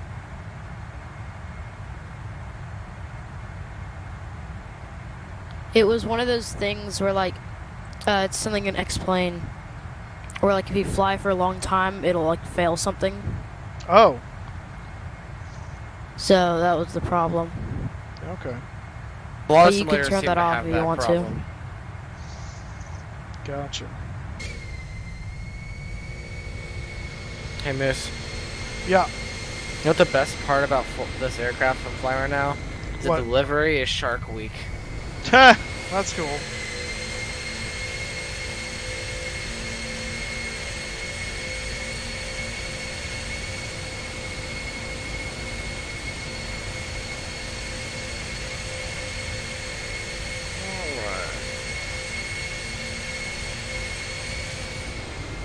Nice departure out of Melbourne. No, not Melbourne. We're going to Melbourne. Out of Brisbane. Going to Melbourne. Next World Tour flight we'll be doing to New Zealand, and I'm trying to. I haven't decided whether or not we're going to do Auckland or Wellington yet. So if you have any suggestions on that or preferences, I'm open to hearing them. See what we got. I think next Saturday, I think we're road game again for the Jags. So we're probably not going to be doing World Tour next Saturday. We'll probably be doing the Jags move over, but we'll see here. NASCAR 200-701. Thank you for the follow. Welcome aboard, sir. Let me see. Pull up the schedule.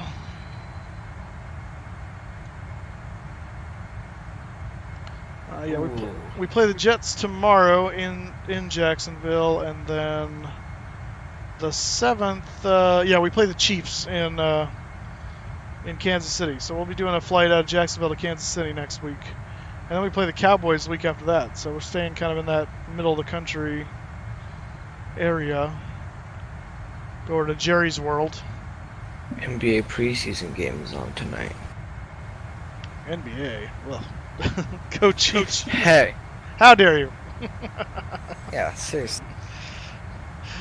That's I've only talked smack about the NFL once, okay? That's fine. People got their own teams. I know, I'm just joking. Chiefs fan for 20 years. Are you from that area, or are you like me, a displaced fan? Because I'm a Jags fan, but I live in California, so I'm nowhere near Jacksonville. You're definitely displaced. Oh, I'm definitely displaced. I'm a refugee in California. Born and raised here. Well, I was born and raised where I am. I'm a Jags fan. Followed Montana. Yeah, I was born and raised just outside of Kansas City. Oh, I see what you're saying. Okay. Followed Montana from the Niners way back when, and then stayed with the team. Oh, okay.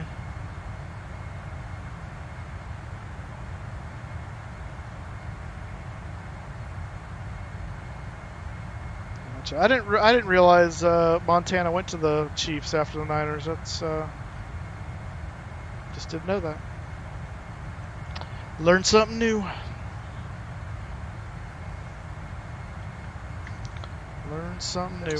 Yeah, the Chiefs started out as the Dallas Texans, and then in '63 they moved up to Kansas City and became the Chiefs. Oh, okay. Wait, what just changed? We got some interesting indications here since the update. I think that might be what's going on. Yeah, so when I turn the seatbelt sign on, I have a seatbelts is off and seatbelts is on at the same time. I think that's referencing this, maybe? No? Well, that's interesting.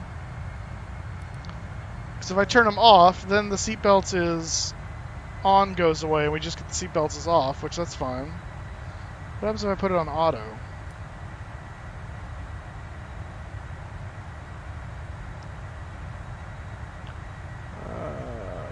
Yeah, we never figured out the temp problem. I went through the QRH, did everything. I think it might be a goof with the aircraft, because there's nothing there's no failure highlighted, and there's nothing else to do with it. I mean, everything's running. Everything on the ECS page looks normal.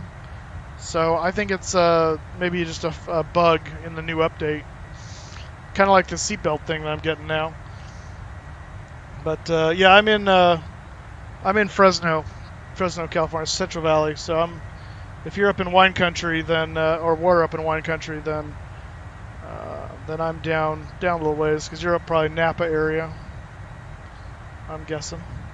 Yeah, Napa's like 3 hours, 4 hours. Yeah, because they're up just north of Bay Area kind of thing. Yeah, I grew up in San Jose, so that was my stomping grounds, and I moved into LA like 5 years ago. Gotcha. My mom's side parents lived in Campbell, so just nice suburb of San Jose. So we were there all the time. It's a nice area. Campbell's nice. San Jose is pretty crowded now. Yeah, well, I mean, the whole area is still kind of crowded now, just because it's the Bay Area, and expensive. But what are you gonna do? Yep.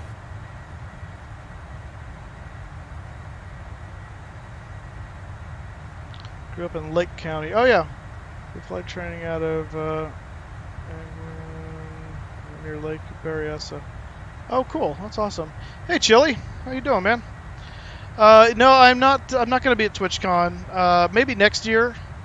I got into the Twitch game so late, and I just don't. I don't have the time this year to make it. So yeah, very possibly next year I'll be going to TwitchCon, but yeah, not this year. So I thought the NBA game is tomorrow.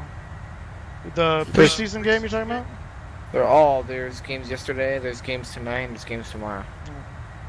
I don't really follow the NBA, so I wouldn't know. I'm mainly, the sport I watch is football, and that's about it. I'll watch sometimes I'll watch like the NBA finals, or I'll watch like baseball World Series and playoffs and stuff like that, but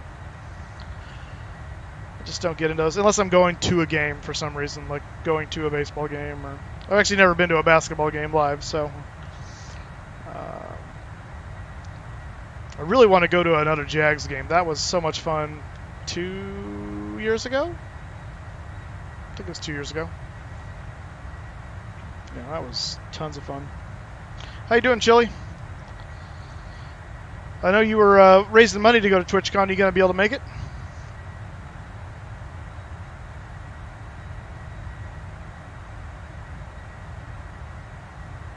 All right, awesome, man. How are you liking the new 748? Finally get it dialed in?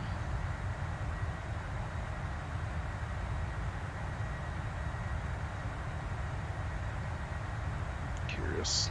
Oops.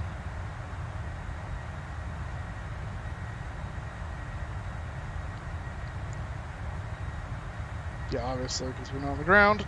Yeah.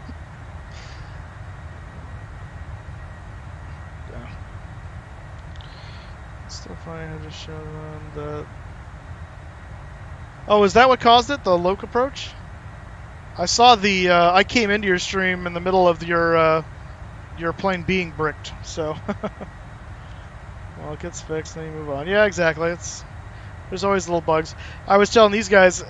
I'm getting this weird, this is after the 74400 updated at the same time, and I'm getting this weird temp zone left and right with no apparent fix to it that I can see, so I think that's a bug too. Doing any loc approach, interesting. We know the one I used did it. Yeah, I was going to say, I did a, what was I flew the, well no, that was this ILS, that wasn't a localizer. Because I did using Polar, I did a flight into San Francisco, and it went fine, but I think that was just the regular ILS in it. So the rule of thumb was not to do local approaches until they update. Well, that's good to know, so I will proceed accordingly. Yeah, the temp zone thing is doing a weird thing, and then, so right now it says seatbelts are off. If I turn the seatbelts on, I get the seatbelts off and the seatbelts on. It's like a Schrodinger's cat situation going on here. Hey, Moose. Yeah, or a paradox. You've been to Maui, right? Or not Maui. You've been to Hawaii? I've been to the Big Island. Oh. So yeah, we flew into Kona when we went to Hawaii back in 06. Nice. We were supposed to then island hop over to Honolulu to do Pearl Harbor, but the people we went with, one of them spent all her money before we got there. So that wasn't cool. Well, that sucks. So we were like, well, okay, thanks for that. So, yeah. I went to Kauai, which is like the pretty much the most north island if you're looking at it from. Yeah, I know. I know what you're talking about. I went to Bermuda. And that's a fun flight. We didn't fly, we took a cruise. Oh, cool. Anyway, and as you're like descending down, it's really tempting because it's all just ocean when you're coming down. It's really annoying because you want to just see an island already. But the approach into Kauai, the airport's literally like on the side of the cliff. Oh. So there's like this giant waterfall as you come in. So. Oh, that's cool. All of a sudden, I was like, "What the heck?" This girl just screamed when she saw a waterfall like on the other side of the plane. Is it like it's like one of those double rainbow people? Yeah, like when they like scream because it's like. It's so beautiful, yeah, double rainbow. That was awesome. Oh boy. So David, Bermuda, do you what cruise line do you guys use? That was Kramer, and we took Royal Caribbean. Oh, sorry, Kramer. Royal Caribbean. Oh, okay. My parents did a Royal Caribbean down to Mexico. This was years ago, so I don't know. I'm trying to think how long ago that was. Long time ago. You've never been on a cruise ship? I've been there. The closest I've been to was a big ferry going across Lake Michigan. So, you been to Mexico or Bermuda? Both. Oh. Well, that's really cool. At my at Houston Intercontinental, there's a Air France 777. Behind it, there's a United 767. Another aircraft behind that, there's a British Airways 777, and behind that, there's a United 777. This like lined up on a taxiway or something, or? No, they're about to land. Oh, I see.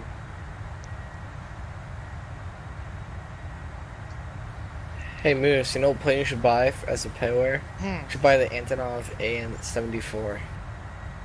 Antonov, who I'd makes like to see one? that. Shoot. What are these people called? Hey man, let's get a couple screenshots before you get dark. Before it gets dark? It's already dark. It's gonna get lighter because the sun's gonna be coming up. Oh, that guy. Well, that's a goofy looking aircraft. Yeah, what? Freeware version, technically. I guess. Oh really? Yeah, it's just the weirdest thing I've ever seen in my life. It's if you search up AN-74, the engines are like mounted on top of the fuselage. Yeah, I just went and found a pic of it. It's pretty goofy looking. And like when it lands, I'm watching it right now. It lands like at like a pitch degree of like -10 because the engines are on top, so all of the thrust pulls it upwards. Oh. Is someone coming towards me, or is that you? Well, I hope I'm not coming toward you, but I don't see anybody on my TCAS. I don't see anybody on my TCAS. My TCAS is on, right? That must be your contrails that I see. Yeah, it must be. Spraying you with chemicals. Oh, I think that's you back there. Oh, they changed the. Oh, that's kind of cool. They changed the look of the radar return on the TCAS. It's a little circle with a line now indicating direction. Used to just be a little like triangle square thing, I think, or something. Interesting. Yeah, I'm assuming that's you. I don't know. I'm 190 nautical miles from Gizmo at the moment, so I don't know if that helps you figure out where you are in comparison.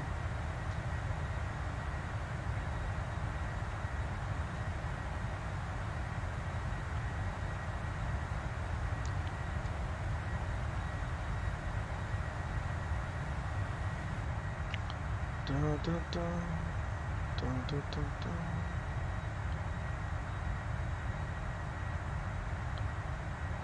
Bum, bum, bum, bum. Bum, bum, bum, bum. Not bad. So, Chili, I don't know if you're still here, but if you are you gonna be streaming in a little bit?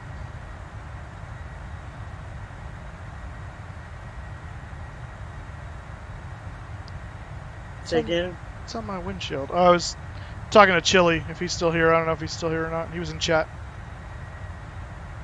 It's a little, like, glass imperfection there. That's kind of cool. Well, it's on the other side. Interesting. Stuff you don't notice normally.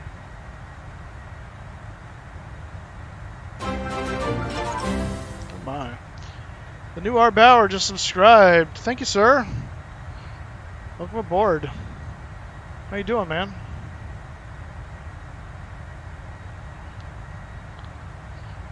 Thanks so much for the sub.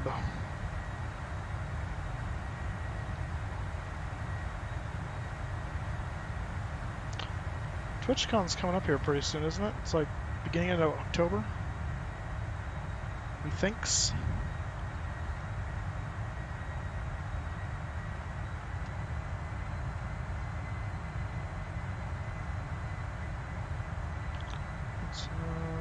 Oh, end of October, okay.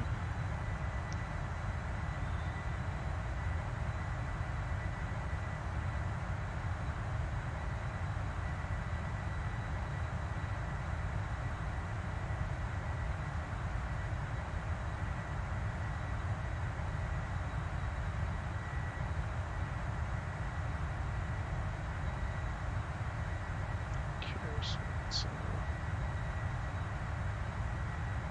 interesting.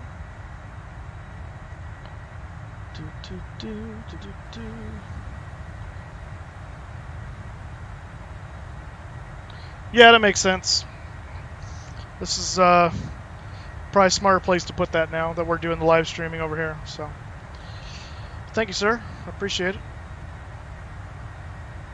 Last time I was in Florida, we flew back from Tampa, and I'm like flying right over the bridge that we went on to get to Tampa, to the airport. Oh, cool. Are you talking about flew over in the sim or flew over it in real life? Like in real life. Oh, okay. This summer we flew from Tampa to back to Houston from vacation. Oh, cool. You know people in Tampa, or you just that was the vacation spot you guys picked? Well, we have my grandparents live in Naples. Gotcha. Which is like 3 hours south of Tampa.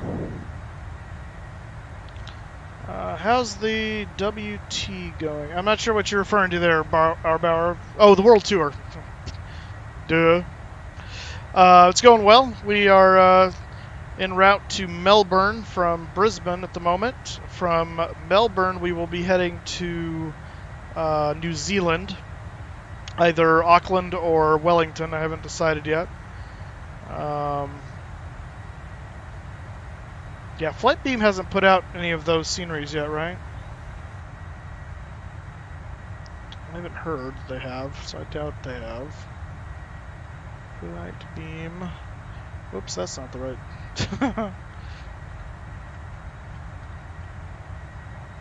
Looking.net, aha. Yeah, it doesn't look like it. Products. EDDN. Oh, Nuremberg. Oh, that's cool.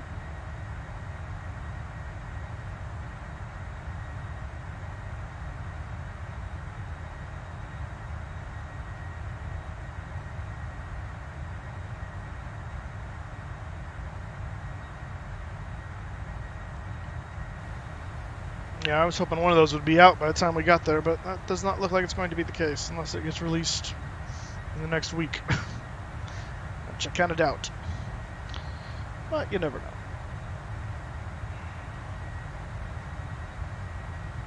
Oh, nice. Yeah, I have all the Flightbeam airports except for I don't think I have. No, maybe I did get IAD. No, I don't think I did. I don't think I have IAD yet.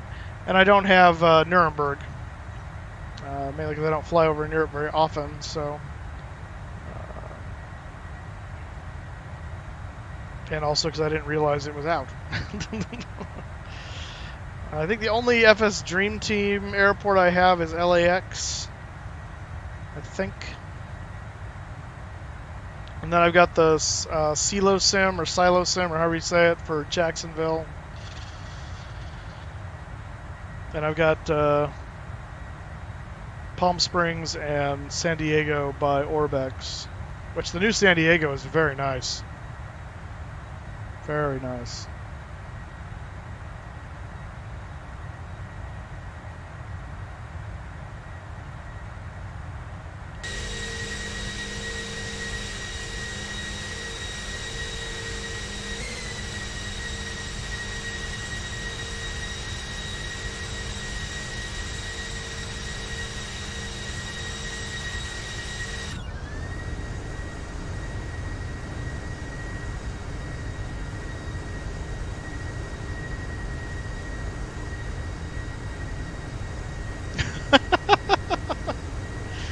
You spent your student loan money on airports. I don't think that was how that was supposed to work, but okay.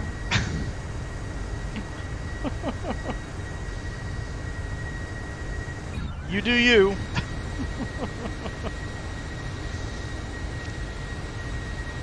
Is that the 7400 version 3 that you got?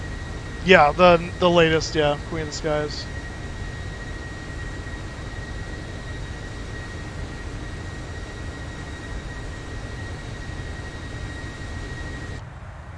Which is a fantastic aircraft. I do love it.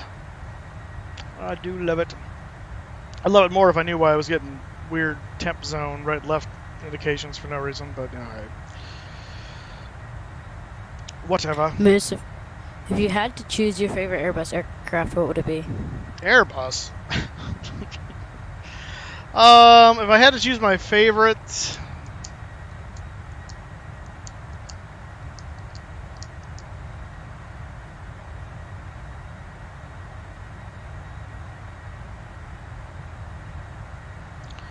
Probably the A340, and the reason why, it's a big 4-engine jet, but it still looks sleek, unlike the A380, which just looks bulbous and ridiculous, like it shouldn't be in the air.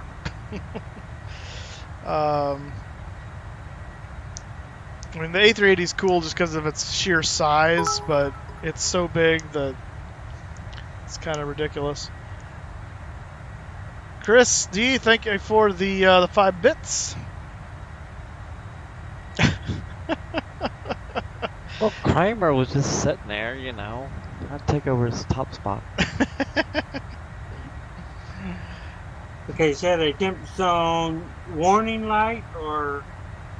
No, it's a ICAS warning. So it's these. ICAS message. Okay. Yeah, 2 ICAS messages: temp zone right and temp zone left. And it's been there since we were on the ground. I think since at some point after we fired up the engines, they clicked on. Now, I also had, and I don't know if it's still here. Let's find out. Yeah, down in the lower ICAS on the status page, I have 3, I don't know if they're warnings or just statuses, that says recirc fan lower 3, recirc fan upper right, and recirc fan upper left. But I don't have any switches for recirc fans in the cargo version. I believe in the PAX version there's some recirc switches, but I don't have them in the cargo variant. So I don't, like I said, I don't know if those are just FYI, your recircs are off. But I don't know where I would tell them to turn on it unless it's just part of the pack zone control, like it's... There's a fan for the flight deck, but not for anything else. So I don't know what that is an indication of. And I think that's something to do with the update too, because I don't think I've ever seen that on the status page in the cargo until the update. So I feel like those... I have a feeling this is related to this.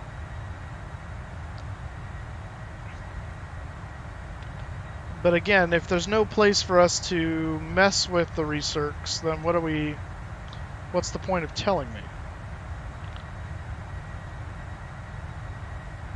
It's fuel transfer, that's oxygen, yeah.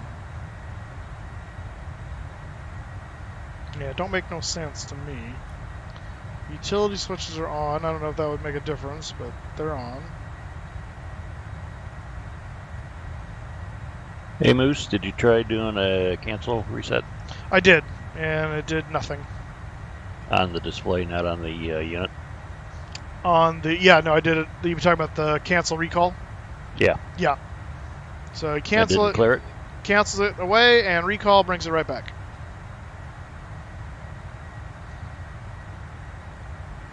Okay. I could try hitting, let's just try this. Cancel. And then hit the zone reset and the pack reset.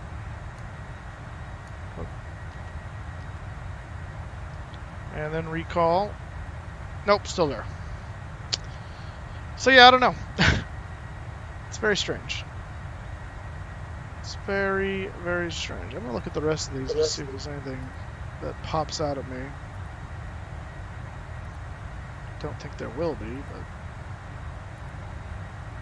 Yeah, no. Everything's pretty standard. Yeah, so the fuel and cross feeds were something that plagued me for a while, but it's actually real simple, Arbauer, on this one.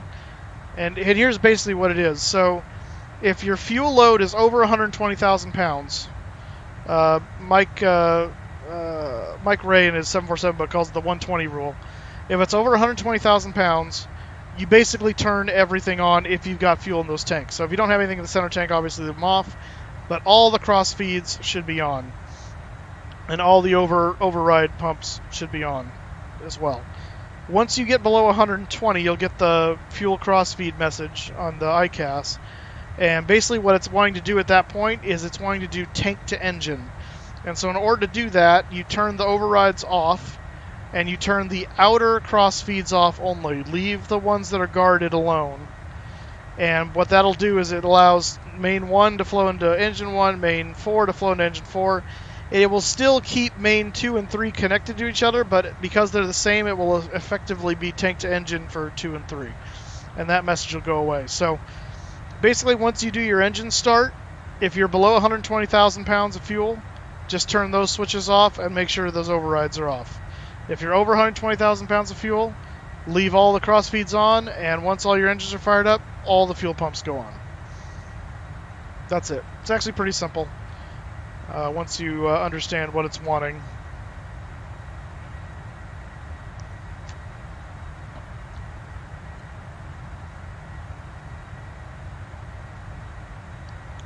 How are we doing on our progress here?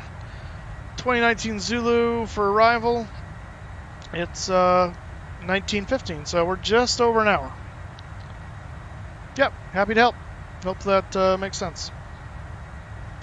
Sun should be peeking up over the horizon here pretty soon.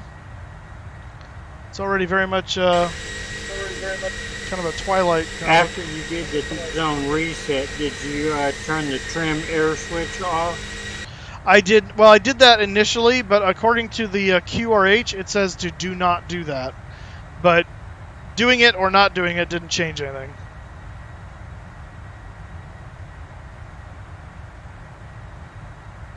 Because I tried it first before I had read the QRH. So I always just flip the switches as the ICAS told me. Yeah, exactly. Yep, now you know the logic behind what it's trying to do. Yeah, because with the switches flipped as they are right now, you'll see we're feeding tank 1 to engine 1, tank 4 to engine 4, and effectively tank 3 to 3 and tank 2 to 2, even though these two are cross-fed to connect to each other. Now, if I was to turn on the override pumps on one of these sides, it would force it out of one of these tanks into both, and it would stop feeding from one. So that's why you turn the overrides off, just to make sure you're not pushing more fuel into one side than the other accidentally.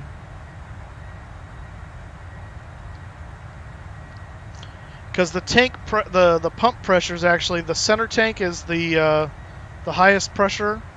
So when you have stuff in the center, it will burn the center first, even with them all on and cross feed, because this is the highest pressure. It follows that with the overrides and then the individual tanks. So doing that and doing the cross feeds is what informs how it feeds from what tank to what engine.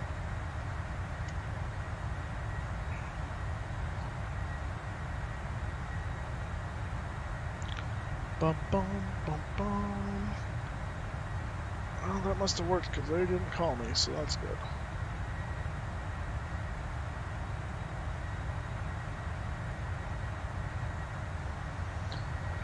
Got Fresno State game tonight. That's going to be fun.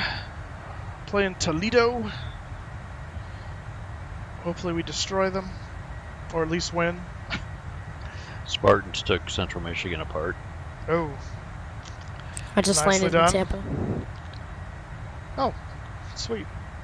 What were you flying? E-175. Oh, okay. Yeah, now you got to work. Where'd you fly from? Atlanta. Ah. Hotlanta. Yeah, it was the flight that Encrypted told me to do last week, but I couldn't get my sim to work, so I did it this week. This weekend. Okay. Wait, what's going on here? Standard. Why is this?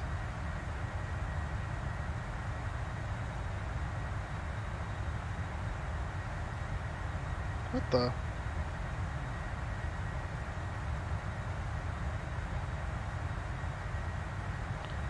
So this is interesting. The let's check it out. I'm set to standard on the pressure altimeter. It's showing 38 even. But on the standby altimeter, it's also set to standard, 10.132992. But it's showing me about 140 feet above 38.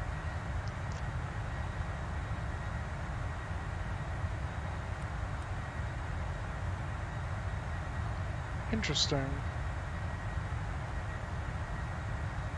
What's your FO reading? FO is reading 38 as well on standard. So standby seems to have a slight error to it. Not necessarily an error. That's not unusual, Moose. Oh, okay, really.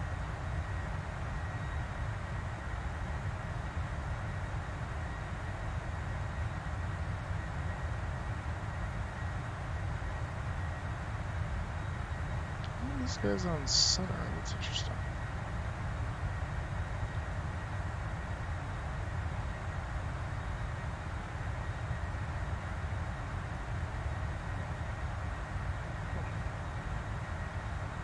These guys are always up at 90. Not that it matters, but it's interesting.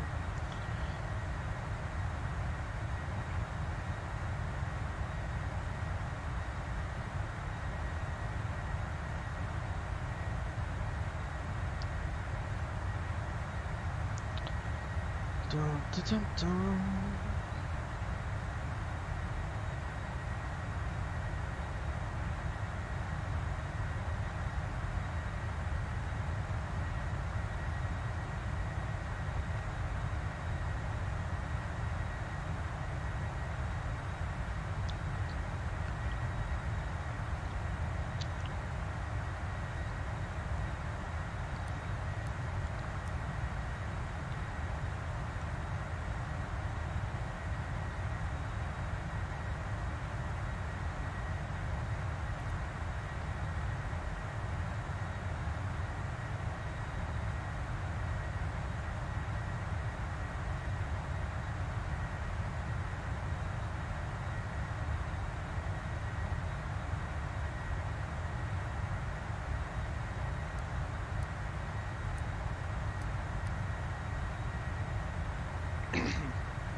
Alright, Moose, I gotta go.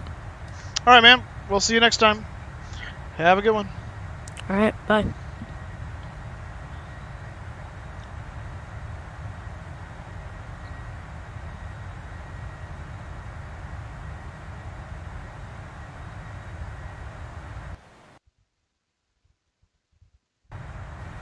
Alright, we won't touch that again. Apparently it's a save scenario button.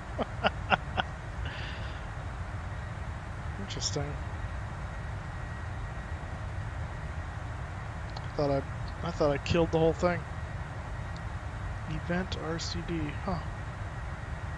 There's an old saying: you don't know what it does, don't mess with it. Yeah, I know, right? It looked like it was just a change in indication on here, so I was like, oh, wonder what that does. Bloop. It's like a marker button for video or something, or some sort of logging device. You mark an event. It'll tag the flight data recorder. Oh, I gotcha. Well, that makes sense then. They tied that to save scenario in P3D, so so the P3D data recorder. So well done, PMDG.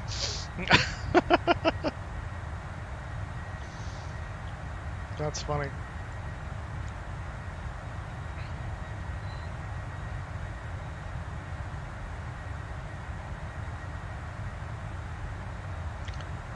Chris, how you doing back there?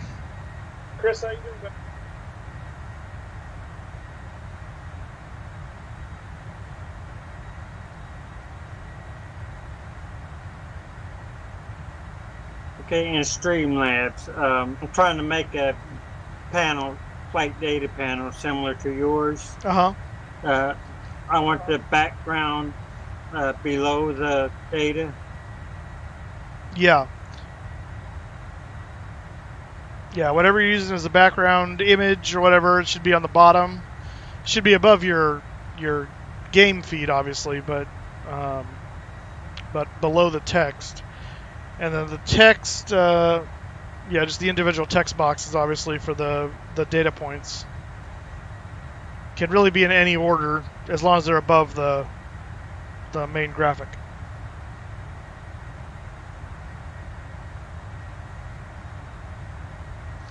Chris, you with us?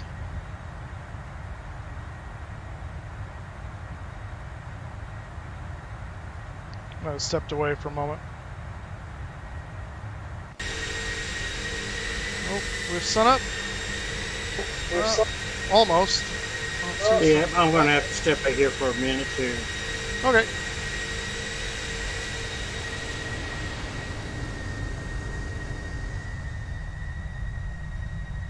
Wonder if Gemini got his 747 updated. Looks like he muted his. Oh no, he's back on. Gemini, did you get your stuff updated? No. Is it downloading still, or? No. I had something to do. Oh, okay. And I had to have lunch. Gotcha. I saved you some pizza if you want some. Well, I appreciate the gesture, but by the time I get there, it'll probably be very, very cold and old. It's a pizza that you can go anywhere in the States.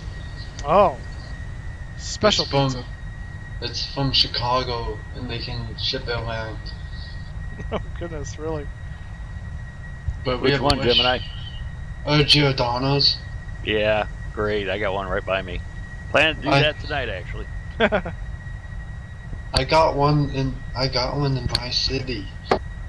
Oh, good. That's cool. I got about 60 in mine.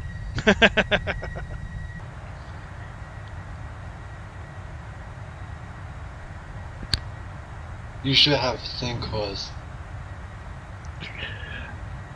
I got 415 nautical miles to go. Oh, there you are. You said 415? Yeah, I still got your contrails though. Alright, I'm at 389, so yeah, you're not that far behind me. Are you direct PKS right now? Gizmo. Oh, okay. You must be close to Gizmo, I assume. Oh, I just passed Gizmo. Yeah, you're right. Okay.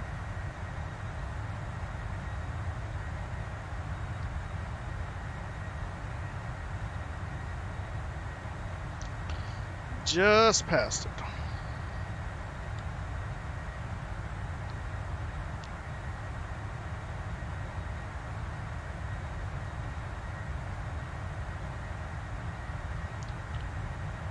Well, sun's trying to come up. It's close. Here's the thing.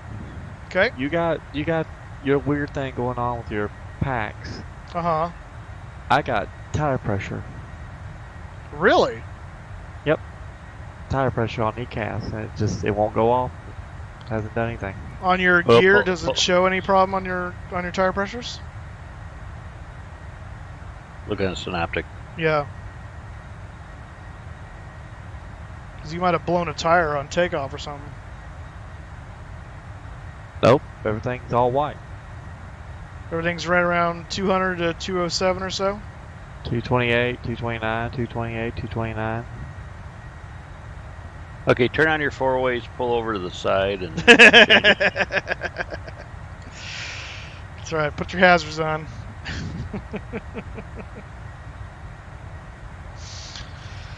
Interesting. Should I call AAA? Do they service in Australia?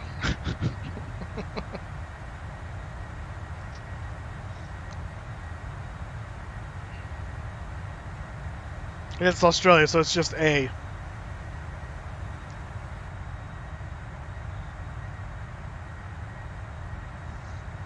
That's funny.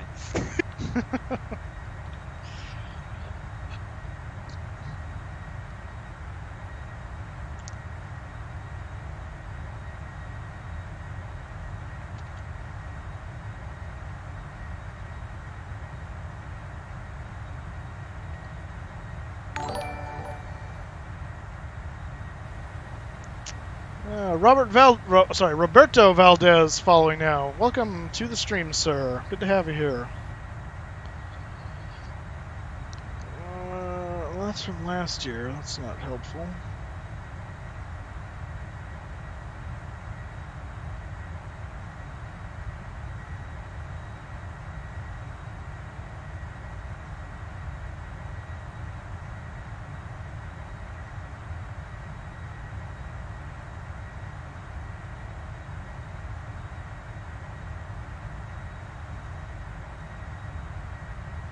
I guess I should check PMDGs. That would probably be probably smarter.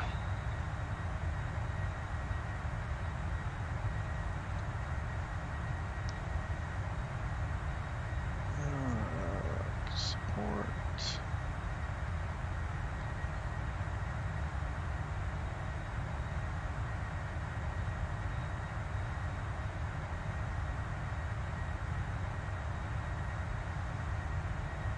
That's not what I want.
Well, that's not helpful.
Okay, so I figured out what the seatbelt sign issue is. Apparently it has something to do with the panel states from the original install compared to the new install.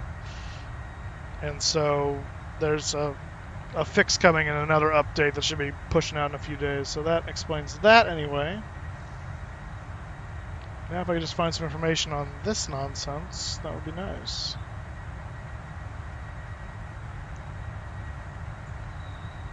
Could be the same deal. It could be.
Hey, check that link out.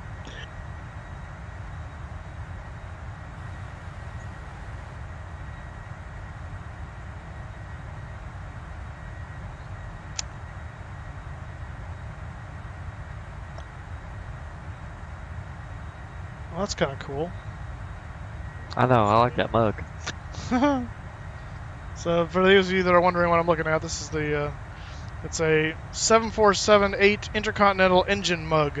So we got the chevrons down there at the bottom, little engine cowl in the front, and it's kind of shaped like one of the GE engines.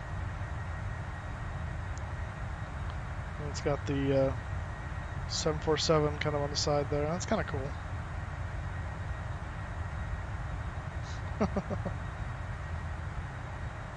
Nice.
Hey, Moo.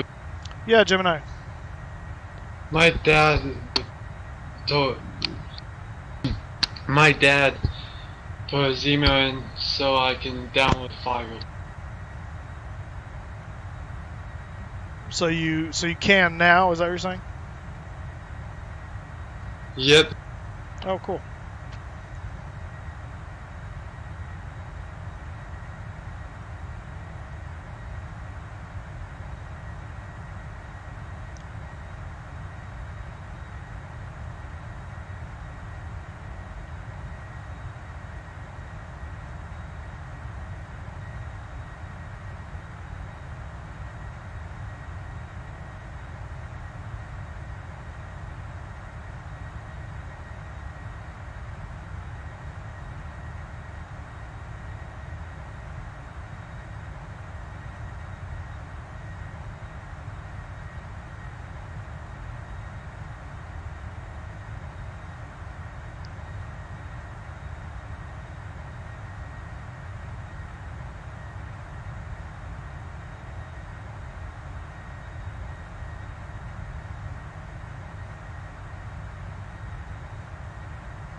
Hey, Moo.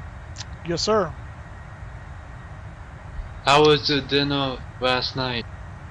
Oh, it was good. It was actually a breakfast dinner, so we were doing, we call them Swedish pancakes. It's, the rest of the world probably calls them crepes. But we're Swedish and German, so it's no crepes for us. But so it was, yeah, breakfast basically. So it was kind of nice though, because we had some left over, so I took some home and I had them for breakfast this morning. So, but yeah, it was fun. It was just good hanging out with family and laughing with them, and we get along really well. So it's a lot of fun hanging out with them over there. So yeah, it was good. It's good times. I had pizza. How did you having pizza? Oh, yeah, and so you're having the pizza for lunch again? Is that what's happening? Yeah. Gotcha. And I might have it for dinner again. Get a lot of use out of it.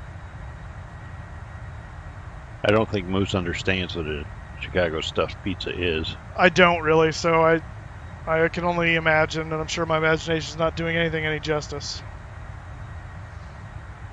If you like cheese. I do like cheese. Nothing wrong with cheese. I love cheese. You're not getting it, Moose. I'm probably not, and that's sad for me, to be sure, but...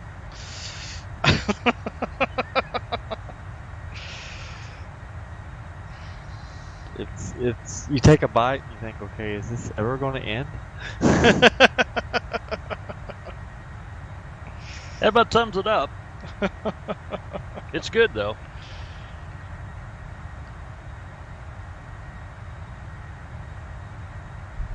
I think I gained 10 pounds. And a cardiac.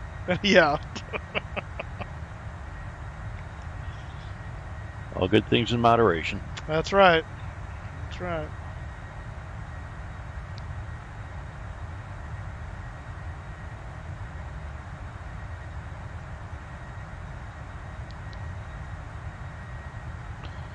Oh, that sucks, Arbauer. Yeah, that's one of the main reasons I don't like doing the long hauls as much. I mean, aside from the fact that you're just sitting there forever, there's just so much of a chance to get so far into it and then the computer poop out on you. And that's just depressing. You know, we're going to have one when we go to London on a Saturday. We are. We're going to be doing that again. So that's the end of October, I believe, is that guy. So yeah, that will be happening.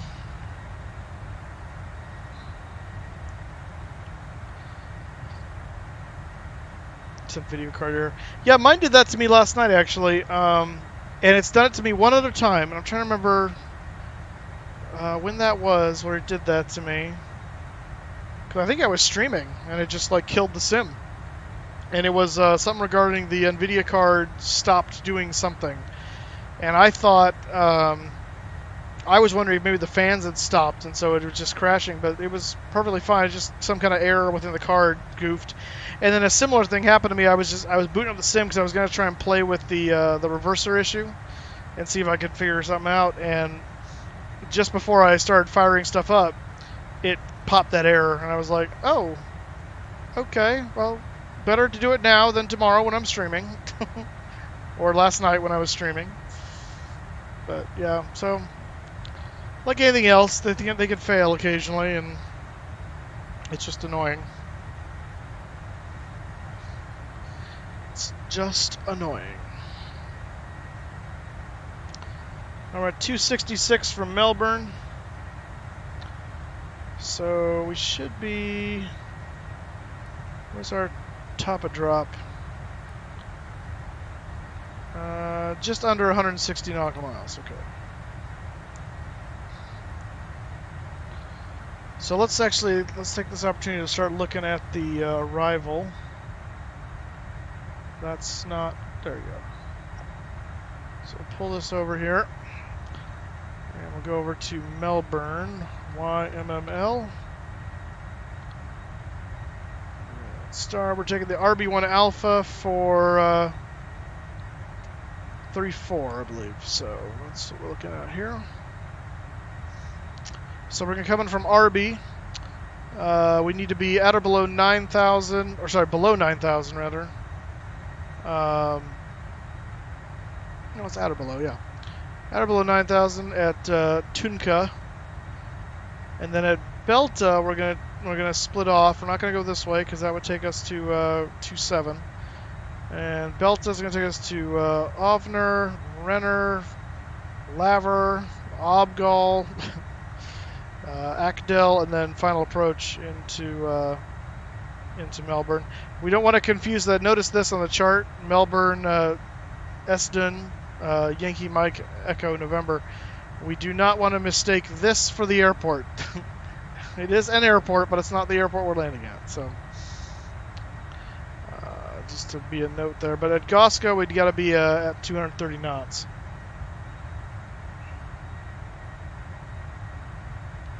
DXGI error device. Yeah, actually, I think that's the exact same error mine threw last night. DXGI error device. And I don't know there is a fix per se, aside from just you restart the computer. And then it doesn't do it again. So from RB, that's just the track there. That's all standard stuff. Looks like the MSA for us is going to be 3,300 feet. Outside of belt, about 4,500 feet. Max speed 250 below 10,000. Transition level is 11,000 feet. Airport elevation is 434. And HC approach speeds 185 to 160. So that should be right in our wheelhouse. Runway 34 is indicated by 3 sequenced white strobe lights commencing 485 meters from the end of the runway and aligned with runway 34 centerline. Secondary airport, Essendon, 5 nautical miles southeast of Melbourne. So yeah, so they're telling you how to identify that runway versus this runway, which is also, looks like it's maybe 3.5 or 3.6. What'd you send me there, Chris? It's kind of neat, but it's expensive. Oh, I think I saw this when I was in, when I was at the Boeing plant in Everett. Yeah, it is kind of neat, but it is very expensive for an Ottoman. This is a JT9D engine Ottoman, so out of a 747. Hey Moose. Yeah. I was looking at the base package. No, it says it has the old version of the update. Wait, what? I was looking at the note, like the README file. It says the old version. It needs the old version, or what are you? No, it says it has the old version listed, but I'm updating it. What would it do?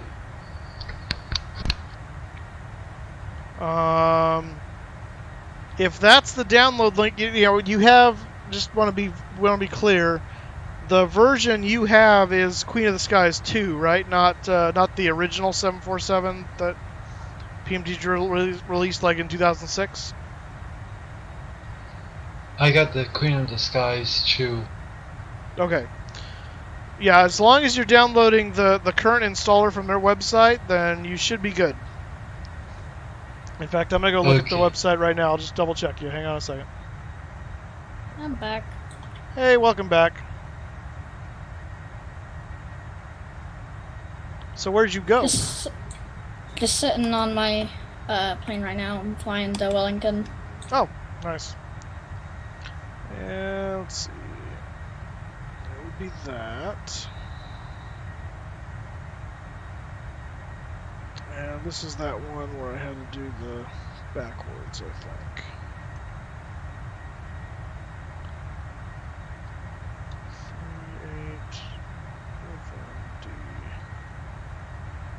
Yes.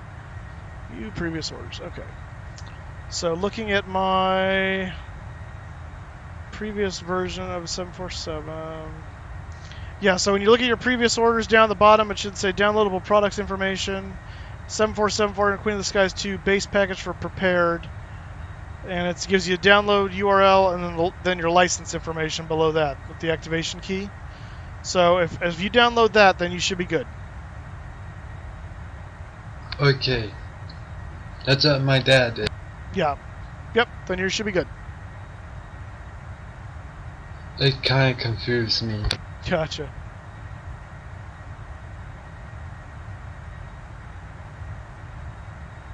I already know my my code to activate it. Gotcha.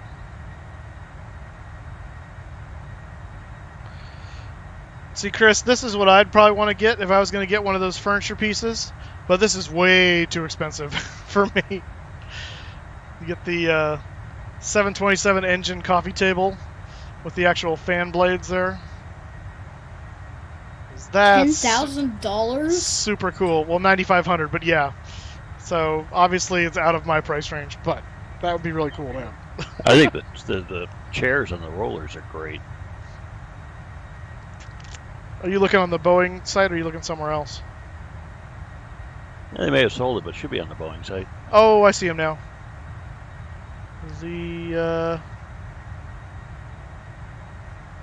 Well, these ones, I don't know, maybe these are what you're talking about. This is the, No, they had an old, like, the 70727 chair. Oh, okay. That was on seat. They may have sold it. They may have sold it, yeah. This is pretty cool, too. B-52 Stratofortress engine. I'll go in half with you. We'll just ship it across the country half the year. We'll just, we'll have to have parental time. That's right. Visitation rights. Yeah. Each guy gets 6 months with it. Yeah. Joint that custody. is a nice table. Yeah. What'd you say, Tim? Joint custody? Yeah, joint custody of the table. Alright, well the sun is officially up now.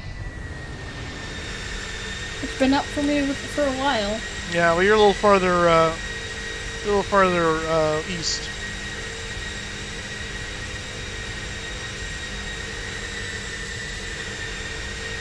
Yeah, it's been up for me for a little while. It's above the horizon a bit now, so. Some screenshots here. Oh, that's a good shot right there. Yeah.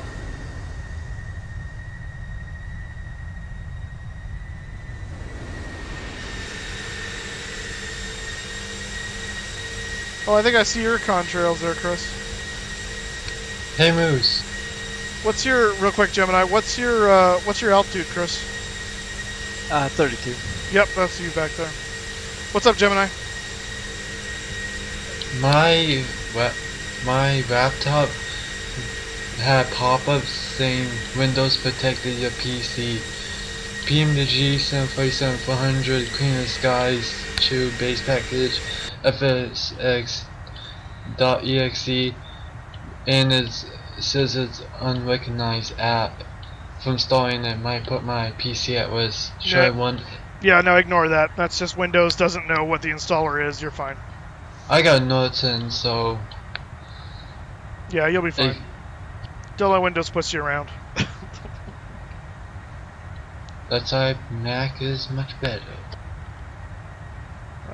You want me to post a link I just found on the forums? Oh yeah, sure. Something about FSPC5 could be causing it due to using A card. Yeah, I know. I wouldn't be removing FSUIPC5 anyway.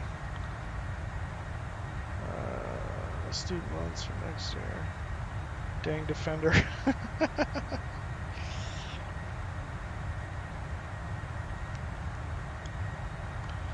You say Windows Defender is doing something with it? Is that what that is? Arbauer?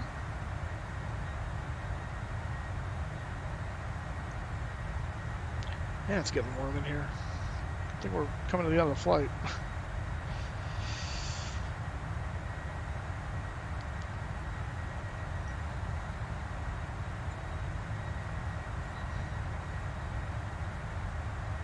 I've still got around about an hour and a half.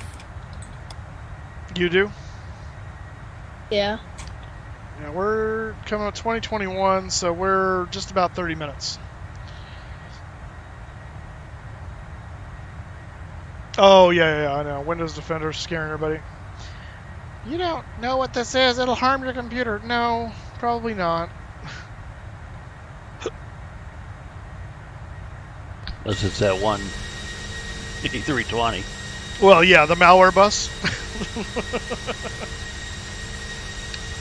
Yeah, then all bets are off. Yeah, what's up? Can you see my dad paid for something different than Windows to protect my laptop?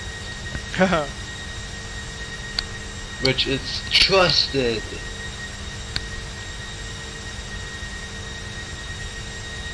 It always gives me feedback.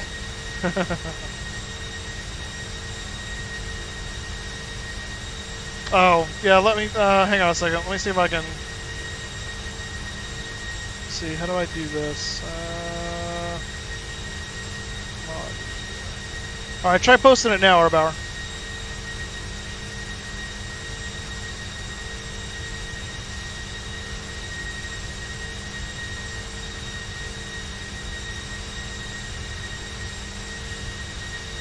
There we go.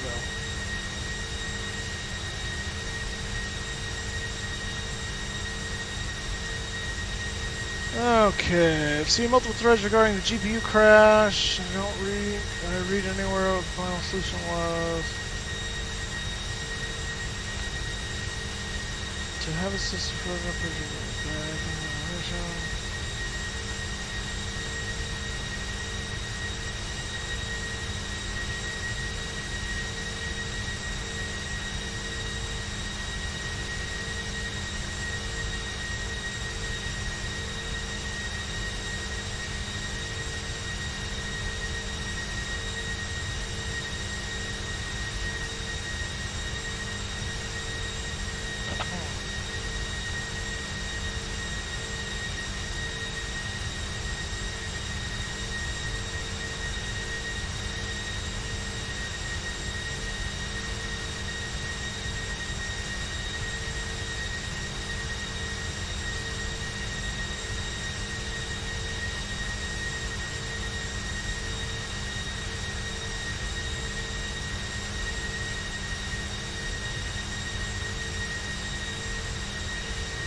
Yeah, not really a lot on it, is there? Not really.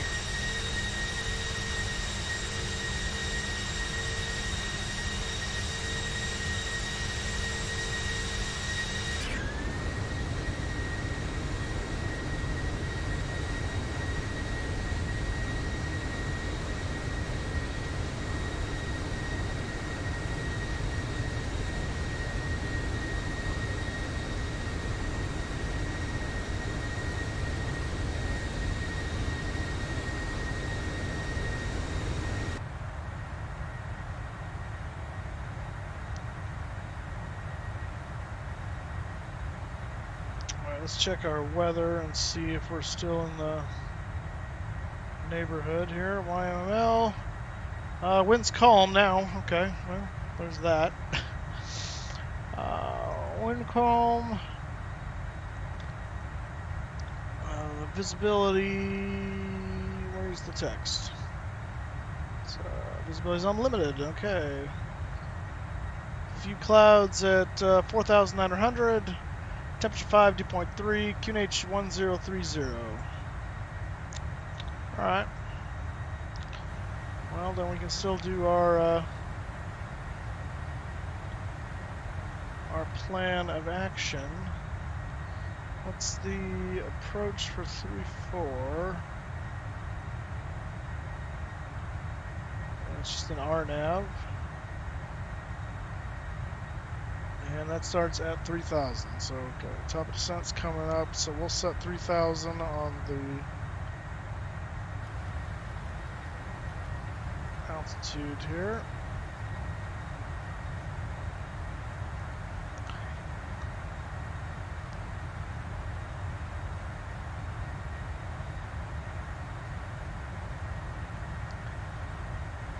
And look at the approach plate.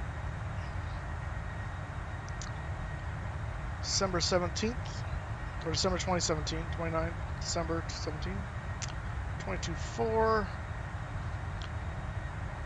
Final approach course is going to be 340 degrees. It's a RNAV, so it's not an ILS, so we're just going to have to do that. MSA coming from the south there is going to be 3,700 feet. 4,500 feet if we have to go missed approach on the other side. Missed approach direct track to MMLSH, which is straight ahead. Thence 340 degrees, climb to 4,000 as directed by ACC.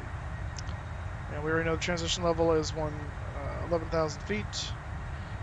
And let's see, for the straight in landing 3-4, 360 is the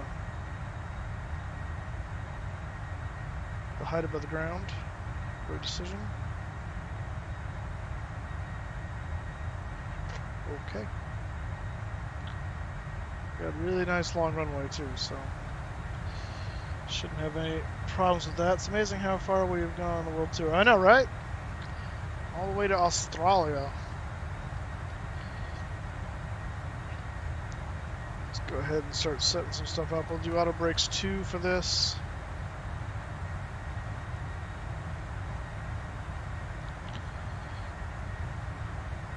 We don't need to set that yet. Do you want to set... Nope, not that. But yes, that. Radio 360, I think is what it was.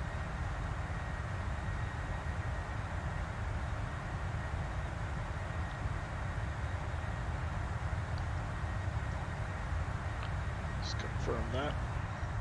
Yeah.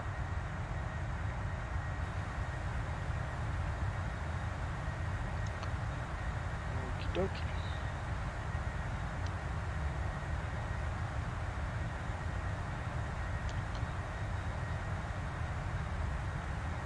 It will be a flaps 30 landing, and we'll set VREF once we start top of descent.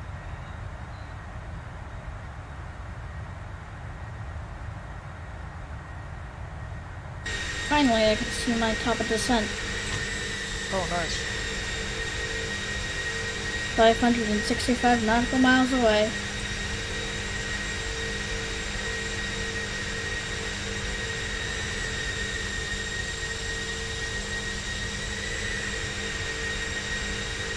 Ooh.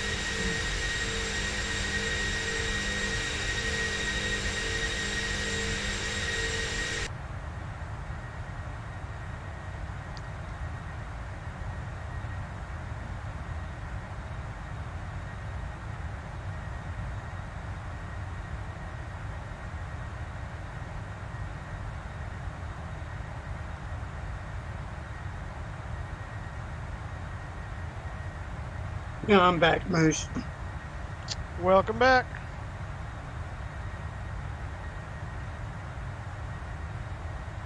We're about 3 miles from top of drop.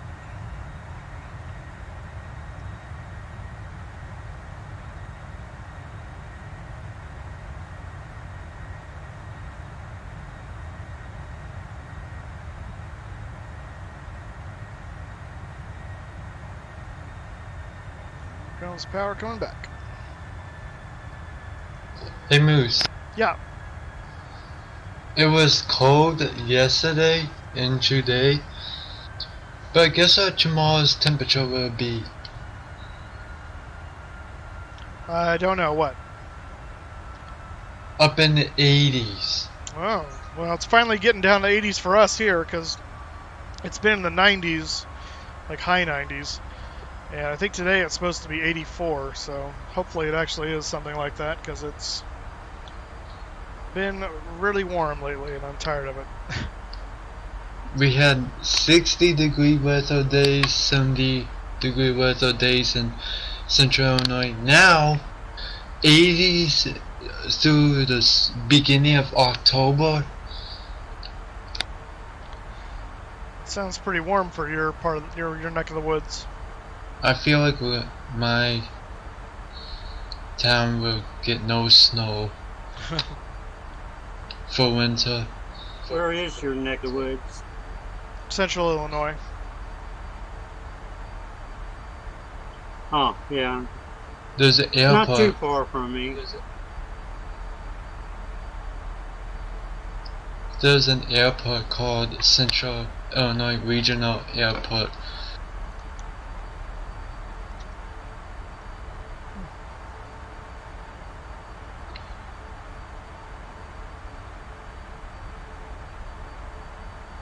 Yeah, I'm in south side of Kansas City, Missouri.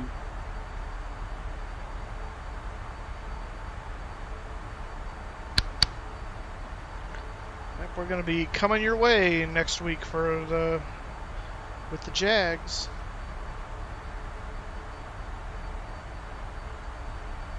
Did they have the 747-800 or the 400? For the Jags? Yes. 400. Probably be the 400 for the Jags through the season, is going to be my guess. Ford tri-motor.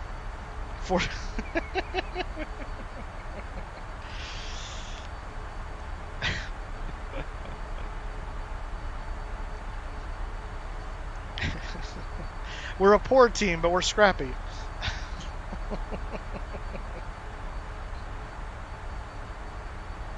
What happened to Blake Bortles? I don't know. Hopefully he'll be back to his good self. There's something about the Tennessee Titans that's like our kryptonite. I don't understand.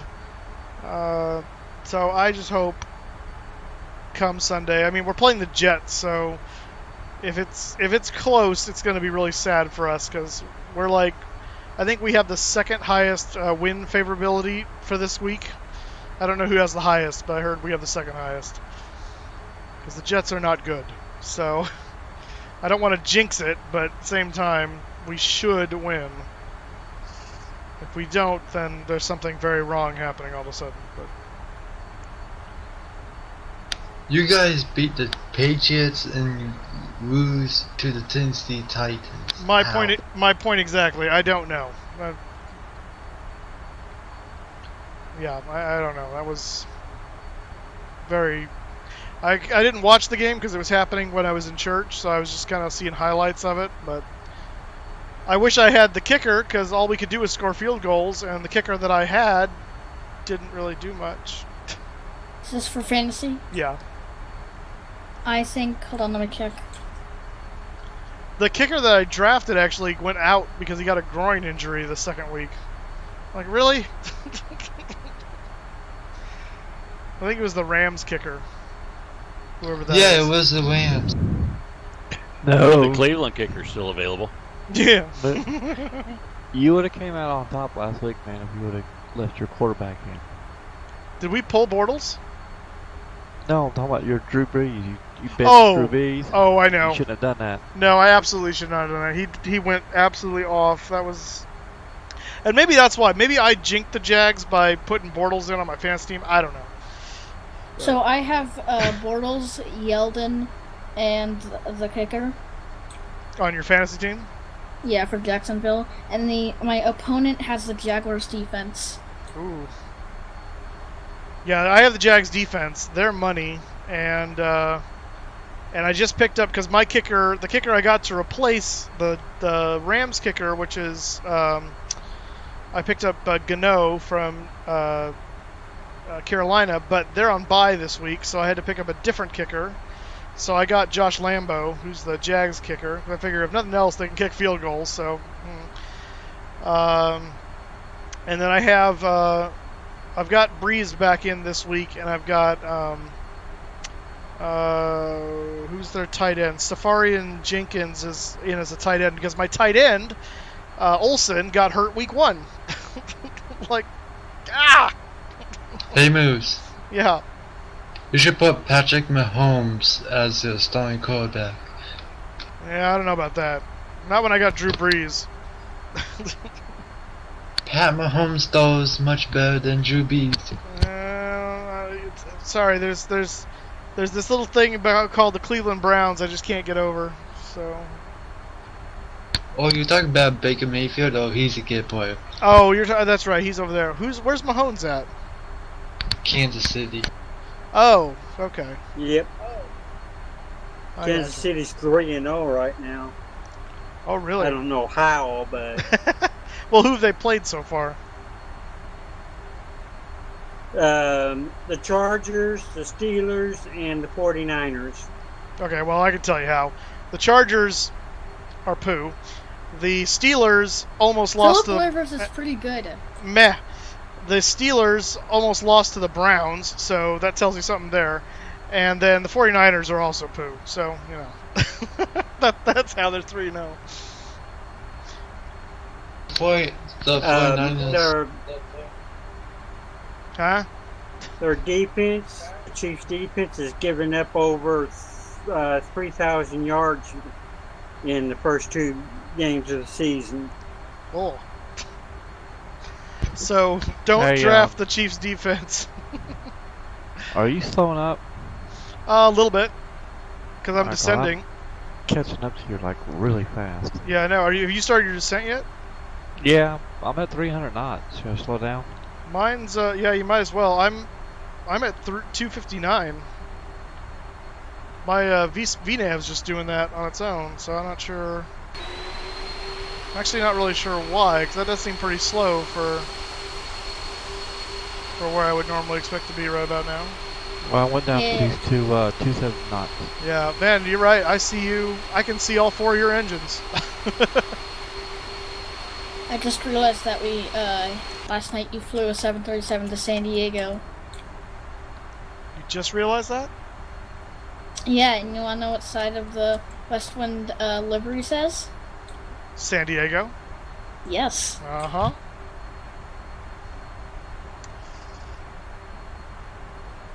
Yeah, where I don't understand why they let the traffic get like they did last night, though. Yeah, I don't know either. I'm gonna speed up a little bit, try and get us some more space between each other. I'm gonna go up 280. He was probably at his final VREF speed. I think he was. I don't know if that was that 7 Alpha guy that wasn't responding to the controller earlier on, and I wonder if the controller told him to maintain 170, and he wasn't. He was doing final VREF, which would have been somewhere in the neighborhood of like 140 probably. Hey Moose. Yeah. There's a pop-up after the install. It says we're about to launch the DirectX install from Microsoft. You must run this install for this PMDG product to work. Should I click OK? Yeah, you're good for that. DirectX is fine. Oh, so to go here. Hey, at least you don't know what at least you know that's not malware. That's right. What is Bing Ball? Oh, don't do that. Yeah, uncheck that. That's a toolbar for your web browser. Don't ever do toolbars for your web browser. Those are just, you're just asking to get ads and pop-ups and nonsense. Yeah. Always uncheck those. Google is much better. Well, any of the toolbars. You know, Google toolbar, Bing bar, I don't care whose toolbar it is. Don't use it.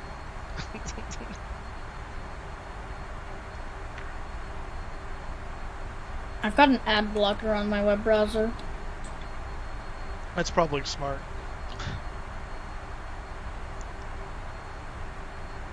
Except it doesn't work for Twix. Moose, did you ever get a chance to look at my repaint for the 130 and P3D? Did I ever get a chance to what? Look at the repaint I did for the 130 in P3D. You know what? I don't know that I did. I got the email from. I need to go do that. So thank you for the reminder. Let me check that and see. Because I don't think I did get to do that. What was I checking just now? Oh, I was going to check the active sky. Kramer said something about he sent a file to you, and Kramer said that you didn't actually put it on the website yet. What did Kramer send me? I think the 737 for X-Plane 11 repaint for WestWind. Oh, Kramer? No, I did that this morning, and Kramer said thanks. He saw.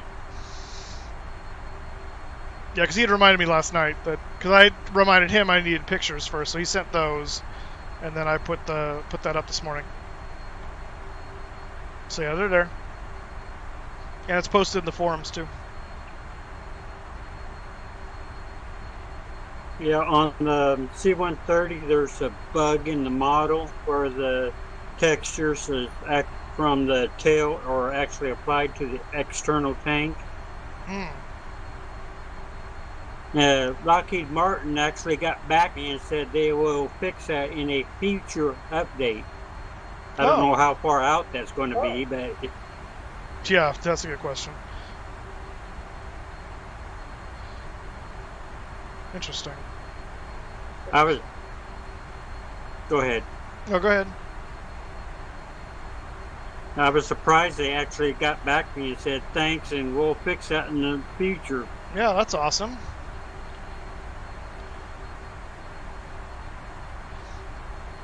Copy that, Arbauer. We'll see you next time, man. Thanks for coming along so far.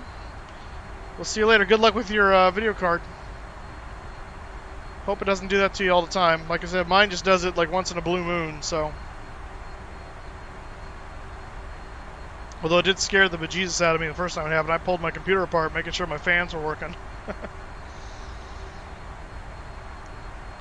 I think I need to pull mine apart and blow it out. Oh, yeah. You thinking about upgrading to the new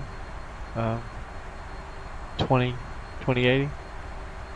Not yet, but at some point I will need to. Yeah, my 970 is holding its own pretty nicely, but the next time I go up will be. I usually upgrade my video cards in like significant jumps.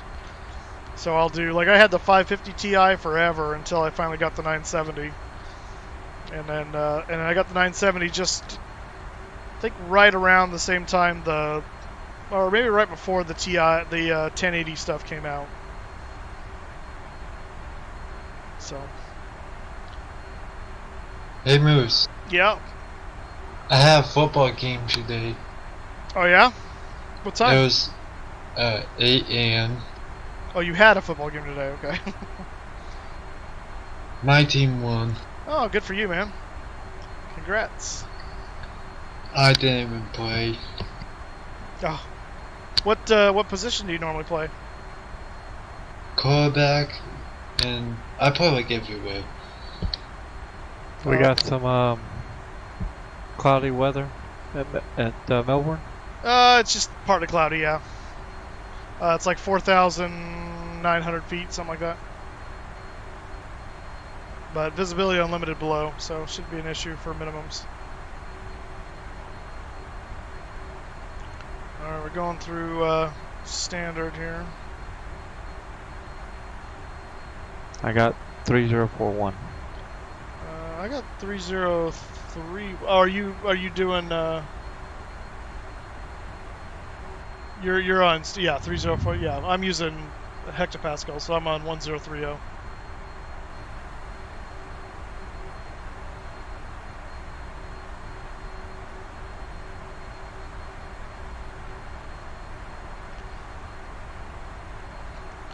We'll go ahead and put the landing lights on.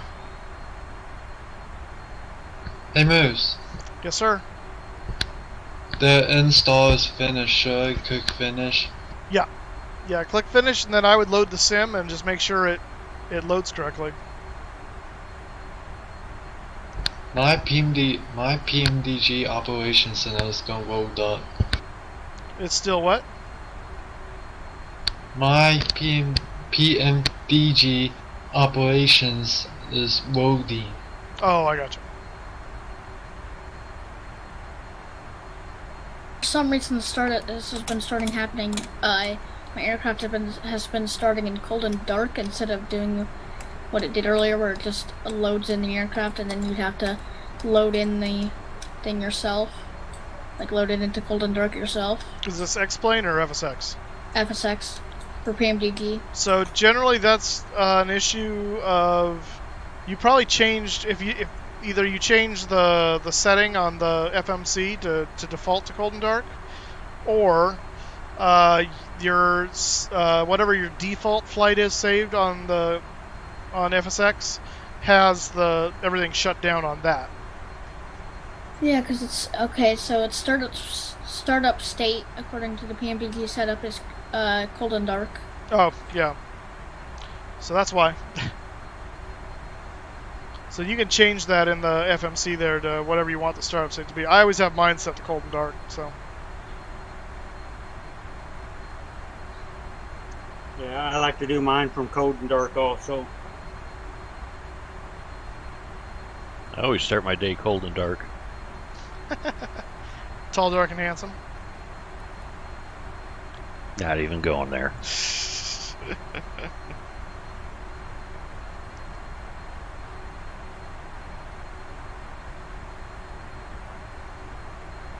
Yeah, I started telling about this in high school at the awards banquet. Coach said he got his hands on the ball every offensive play for 4 seasons. Hey Moose. Moose. Yeah. I got 50 notifications from my 747 for the deliveries. It says, do you wish to delete it? And I don't. Wish to delete it? The notifications? Yes. Well, what are the notifications? It says, orphan texture folder texture.kl found in FSX SE. Do you wish to delete it? Oh, I think I know what's happening. When I did mine, somehow it duplicated like 2 of my airplane textures. I'm not really sure how that happened. And so it basically saw them. You don't have to delete them. It'll just only use one of them. But it'll just warn you about that. I mean, you can go in and delete one of them. But just make sure there's 2 listed in there before you do that or something. Because for some reason my Snack Air 737 did that. And the Braniff jet did that. Where suddenly there were 2 of them listed in the CFG file. Same title, same name, same everything. I don't know how that happened. But that happened when I updated the 737. It was weird. Are we ready for landing? Yeah, pretty much. I'm working around the horn here. I'm at 4,200. And actually, I should probably get out of speed intervent. That'd be good. Or I'm just going to stay at 280 knots the whole time. But I probably pulled some distance away from you now that we're below 10,000. I'm overspeeding.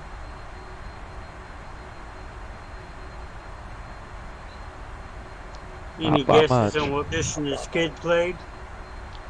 Any guesses on what? What position that kid played?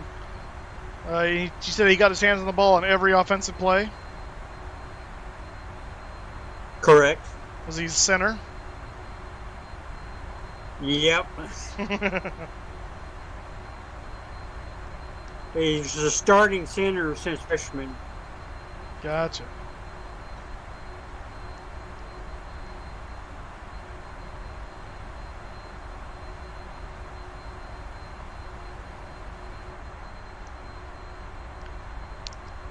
I think that's the only person that gets their hands on the ball every play. I think so. I'm randomly slowing down. Randomly?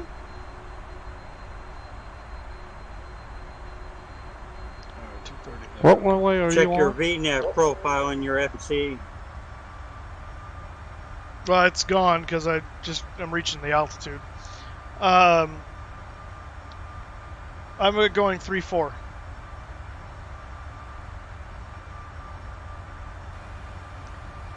My gear came out. What?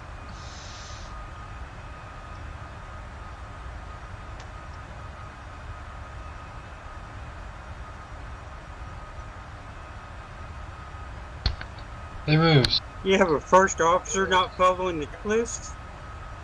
First up, yeah, right. What's up, Gemini?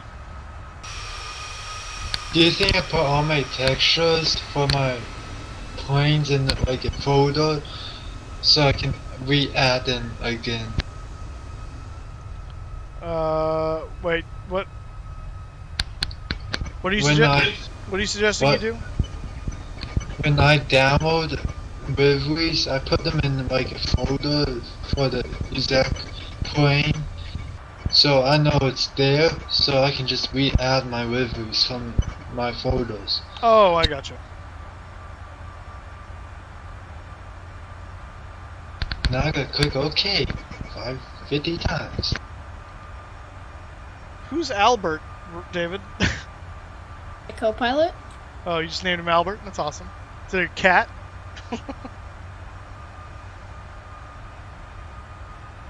Because I guarantee you, if your cat's a co-pilot, that's why the gear was down. Just reaching over, pawing that thing. It's like pushing the glass off the table. Hey Moose. Yeah. My cats do that when I'm flying. Uh-huh. I'll bet they do. That's cat for you. They jump up and block my way and crash the plane.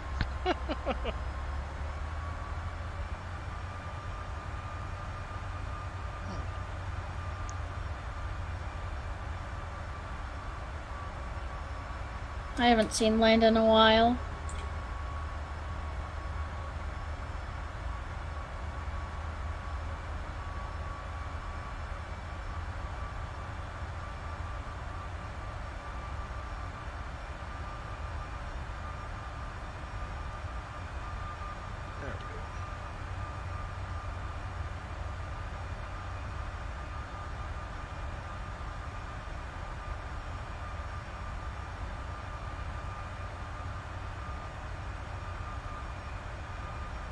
Are you going 3-4 as well, Chris?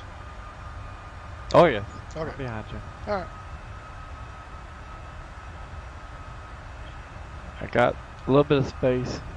I turned out a little bit so that way when you land you'll have time enough to get off the runway, and then I'll be about 5-6 miles behind you. Copy that.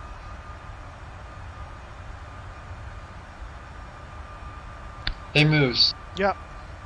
Should I get the PMDG 747-800? I would say so. It's a great airplane if you don't have it already. Should I wait another week? Well, that's up to you. It's not going to change it. There's no real changes coming out for it between now and then, so it doesn't really matter. So I can pay my dad to buy me the...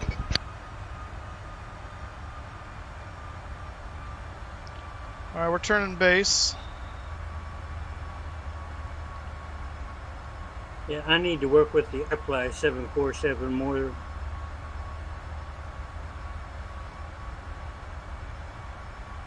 I think I've done one with it since I got it. Gotcha. Now that the new update came out for the 787, I want to mess around with that. When did that come out? A couple days ago. Oh, okay. I need to get that and play with that a little bit then, because. Oh yeah, the change log, man. Yeah, I tried really something. Impressive. I tried something like a week ago, and it did some weird thing to me, and so I was like, okay, I guess we're not quite fixed yet. So.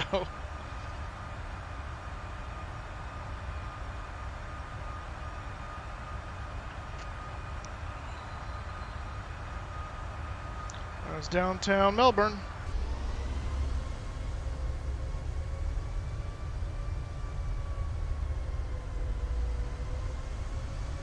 Pretty sure 747 wouldn't fly that low in the downtown Melbourne. We're not into downtown Melbourne. It's over there. We're going to be turning again here before we get there. I did download the installer for 787 Quality Wings 787 from Just Flight. Oh, okay.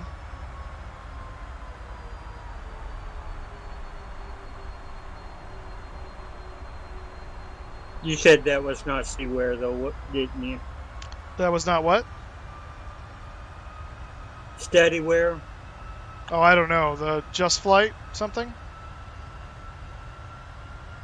It's the Quality Wings 787. Oh, I gotcha. It's kind of quasi study level. It's definitely not bad. Not like PMDG though. No, it's not quite PMDG, but it's not too far behind. It's better than Captain Sim. I'll put it that way.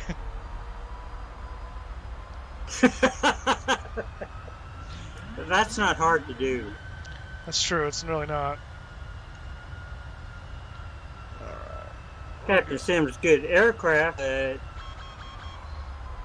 Kind of simple at the same time. Exactly. I think the C-130 is out the most complicated aircraft I've seen from them. Too bad you can't take a parallel screenshot of this. I know, right? I'm exactly to your 9 o'clock. I don't even see you.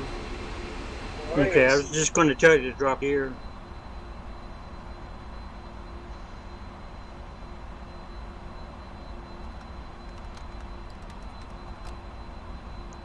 Alright, flaps going all the way in. Cleared to land. Taxi light on. And spoilers are armed. Nope. Now spoilers are armed. I keep forgetting the video lags behind TeamSpeak. Yeah.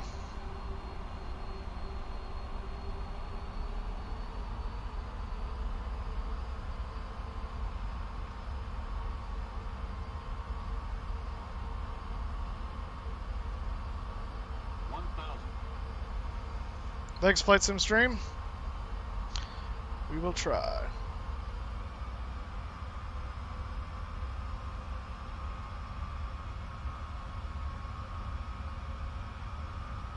You made up that go around by going 280 knots under 10,000. Made up the go around? What do you mean? Well, you know, because you were going faster than the guy in front of you at San Diego. Okay. Still not sure I'm following the... What 280 knots? When you...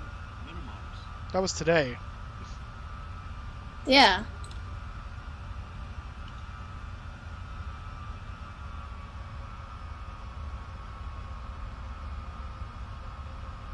You didn't go around yesterday. You just did a 360.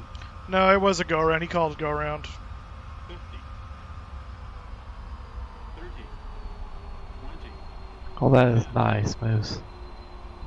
Oh, nicely done. Thank you, sir. A little bit right of center line there, Chief. Yeah. Kind of floated a little bit. You're a little high on the over the threshold. Yeah, a little bit. All right, I'm going to pull off on the high speed here and make sure I get out of the way for Chris. Yeah, and I think that the right gear was a little off, too. What do you think, Chris?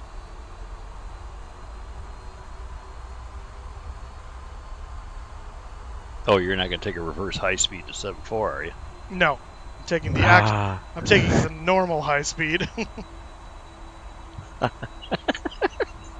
No high speed. He didn't try to do Forward any high speed. Pirouettes in a 747. Well, I'm glad he randomly didn't go into a thrust reverse on the rollout. I am too, because you never know when that's going to happen. There's still time while we're taxiing too, let's just say.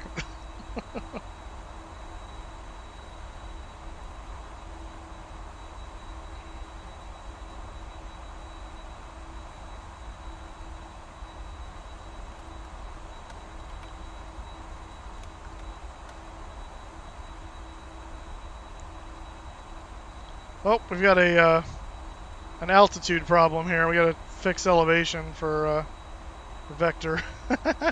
Melbourne, all the gates are in the air. Thankfully, we're not going to a gate. We're going to a cargo terminal. That's awesome.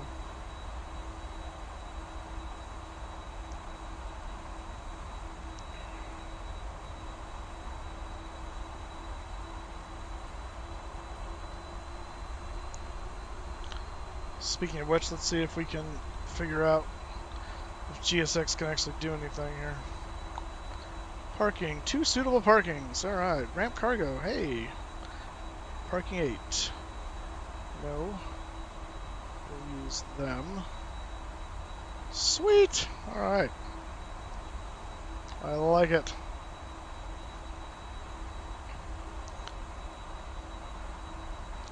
Where you at, Chris?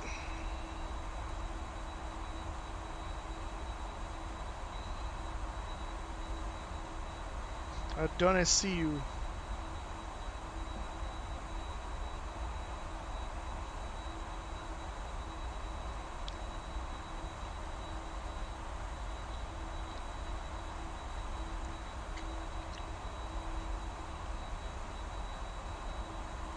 I don't hear Chris anymore neither.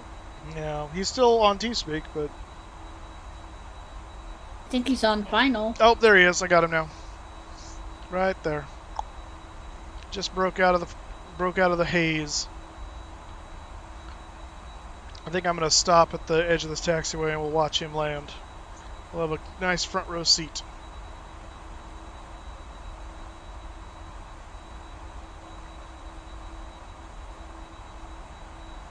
Okay, I see him there. Yep.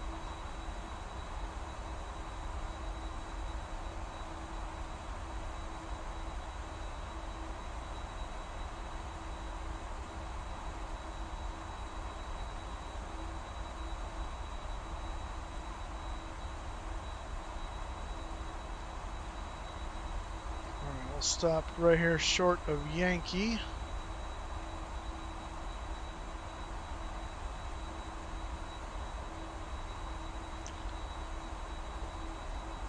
And let's go see what he does. Still got around another hour before landing. Oh man. Did you do Melbourne to where? Melbourne to, hold on, let me check. Wellington. Oh, Wellington. Alright, Chris, you're looking good.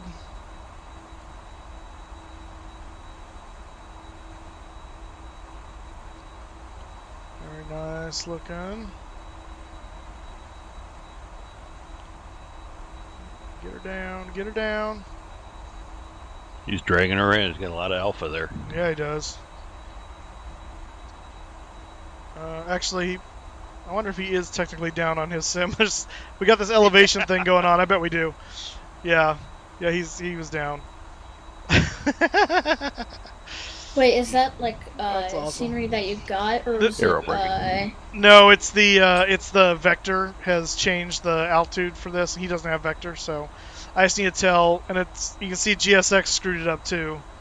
All the gates are up in the air.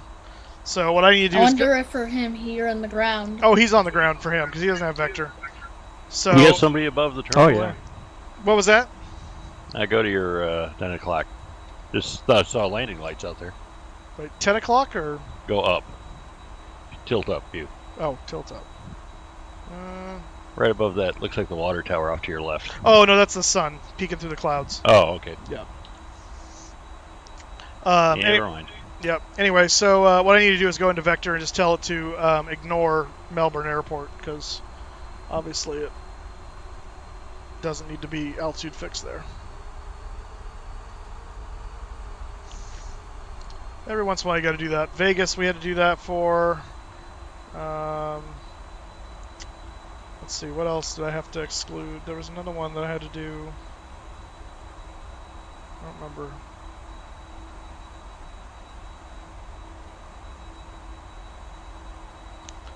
So Chris, I'm parking at 8. So if you want to go to cargo 9, then you'll be in good straits right there.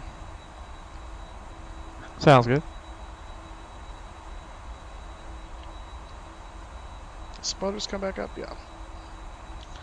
Lighting lights are off. Strobes can come off. Let's go ahead and start the APU.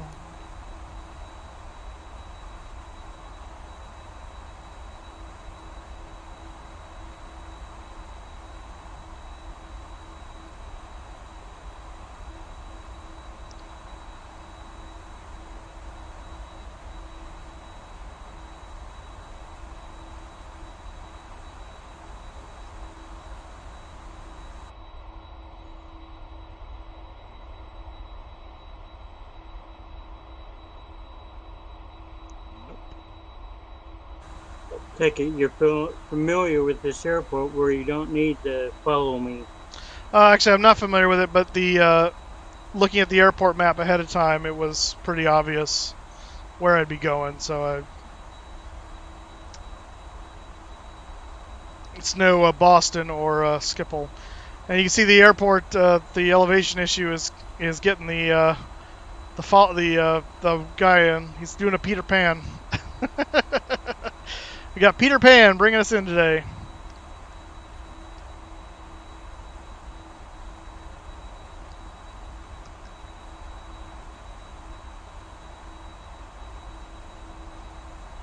Guy did a Peter Pan right off Look of where this your marshaller's at. That's what I'm talking about. We got Peter Pan for a marshaller. He's on top of the roof of the building, don't worry. No, he's further up than on top. He's floating above it.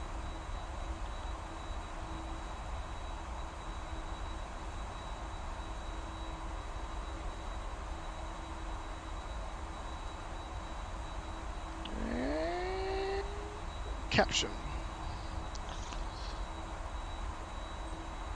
Alright, parking brake set.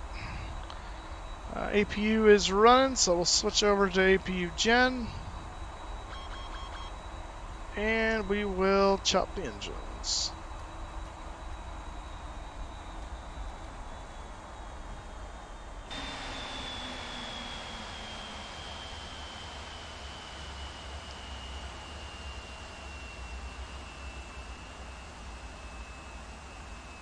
Hey, Moose. I am really impressed with this Orbix Melbourne scenery.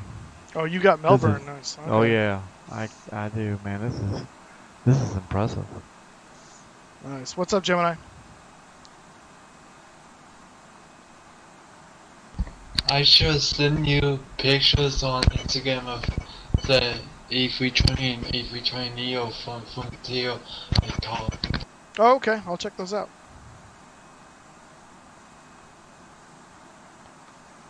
Marshall, that type aircraft's normally standing up on a ladder, isn't he? Yeah, so in this case, he's way high. Let's see. Let me go ahead. Yeah, so he was standing onto the ladder on top of the building, but the ladder wasn't showing. Right. All right, we're going to open up our doors.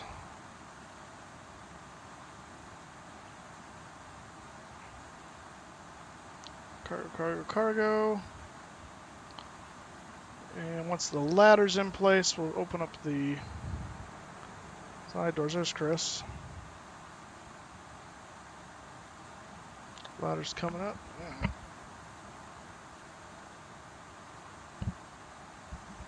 Itching my ear. Okay. Alright, we'll go ahead and open up the doors there. We can turn off the... Oh, let's see what's that was right off. We'll turn that off. I'll turn the transponder off. Make sure the weather radar is off. Hydraulic pumps can go off. Packs are on, that's fine. We can turn these guys off.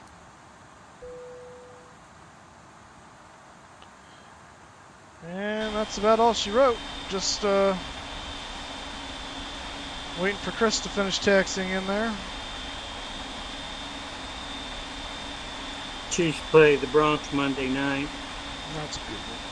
Oh, okay. That should be a good game.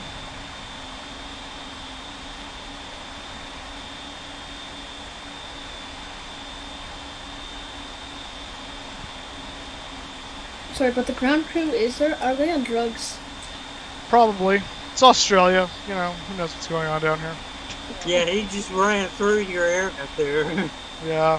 This is part of the GSX thing with regard to number 2, is they're defaulting to a lot of these loaders being on the wrong side of the aircraft, the parking spot, and so they end up just driving through the aircraft. And so if I set up the load spot ahead of time, then I could put them where they need to be, and we wouldn't have that problem, but I didn't have that kind of time, so... Hey, Moose. Yeah. I have a question. Sure. What's up? Why did my airport fire department do water cannon display for Frontier that came back to the airport? Why didn't they, or did they? Why did they? I don't know. Usually it's an issue of the airline arranging for that.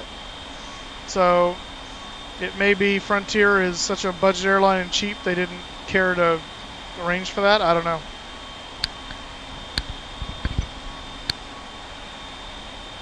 Why my city paid for that? I don't know. My airport is owned by the city. Yeah. Hey, check this out. Our loadmaster's stuck in stasis above the aircraft. Look, it's Luke Skywalker. Oh, that's awesome. Start calling him Luke now. That's right. Loadmaster Luke. Welcome to Melbourne, Chris.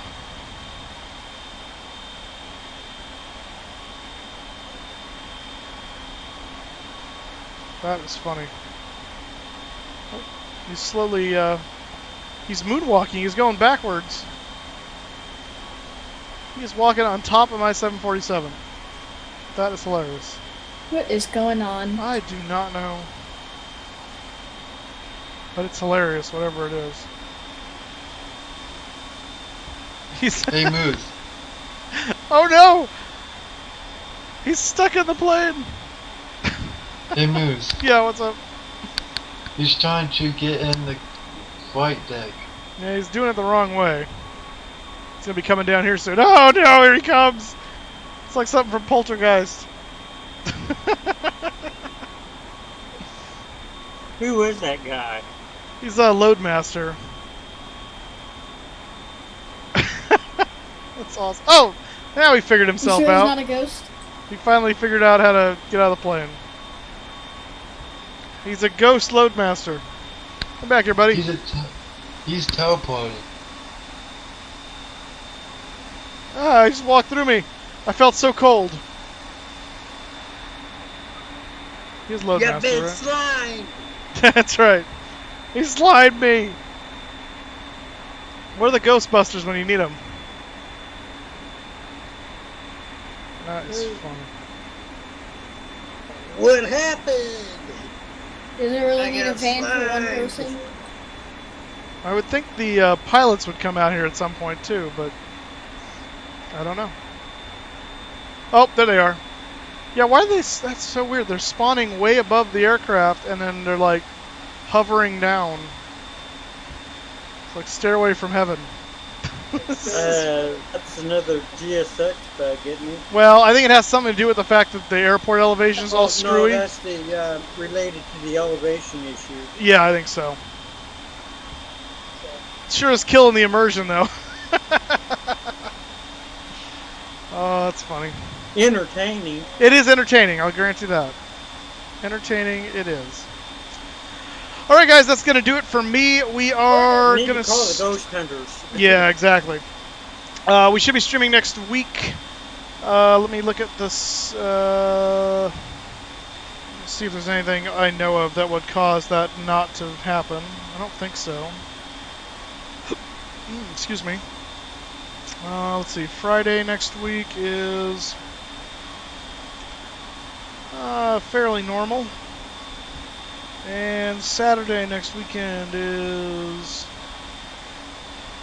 normal. So yeah, we should be streaming next week. No problem. Oh, Tim747 just got poltergeisted out of the way. I'm not sure what happened there. That was weird. Slewing, no doubt. You're not doing Wednesday or Thursday anymore?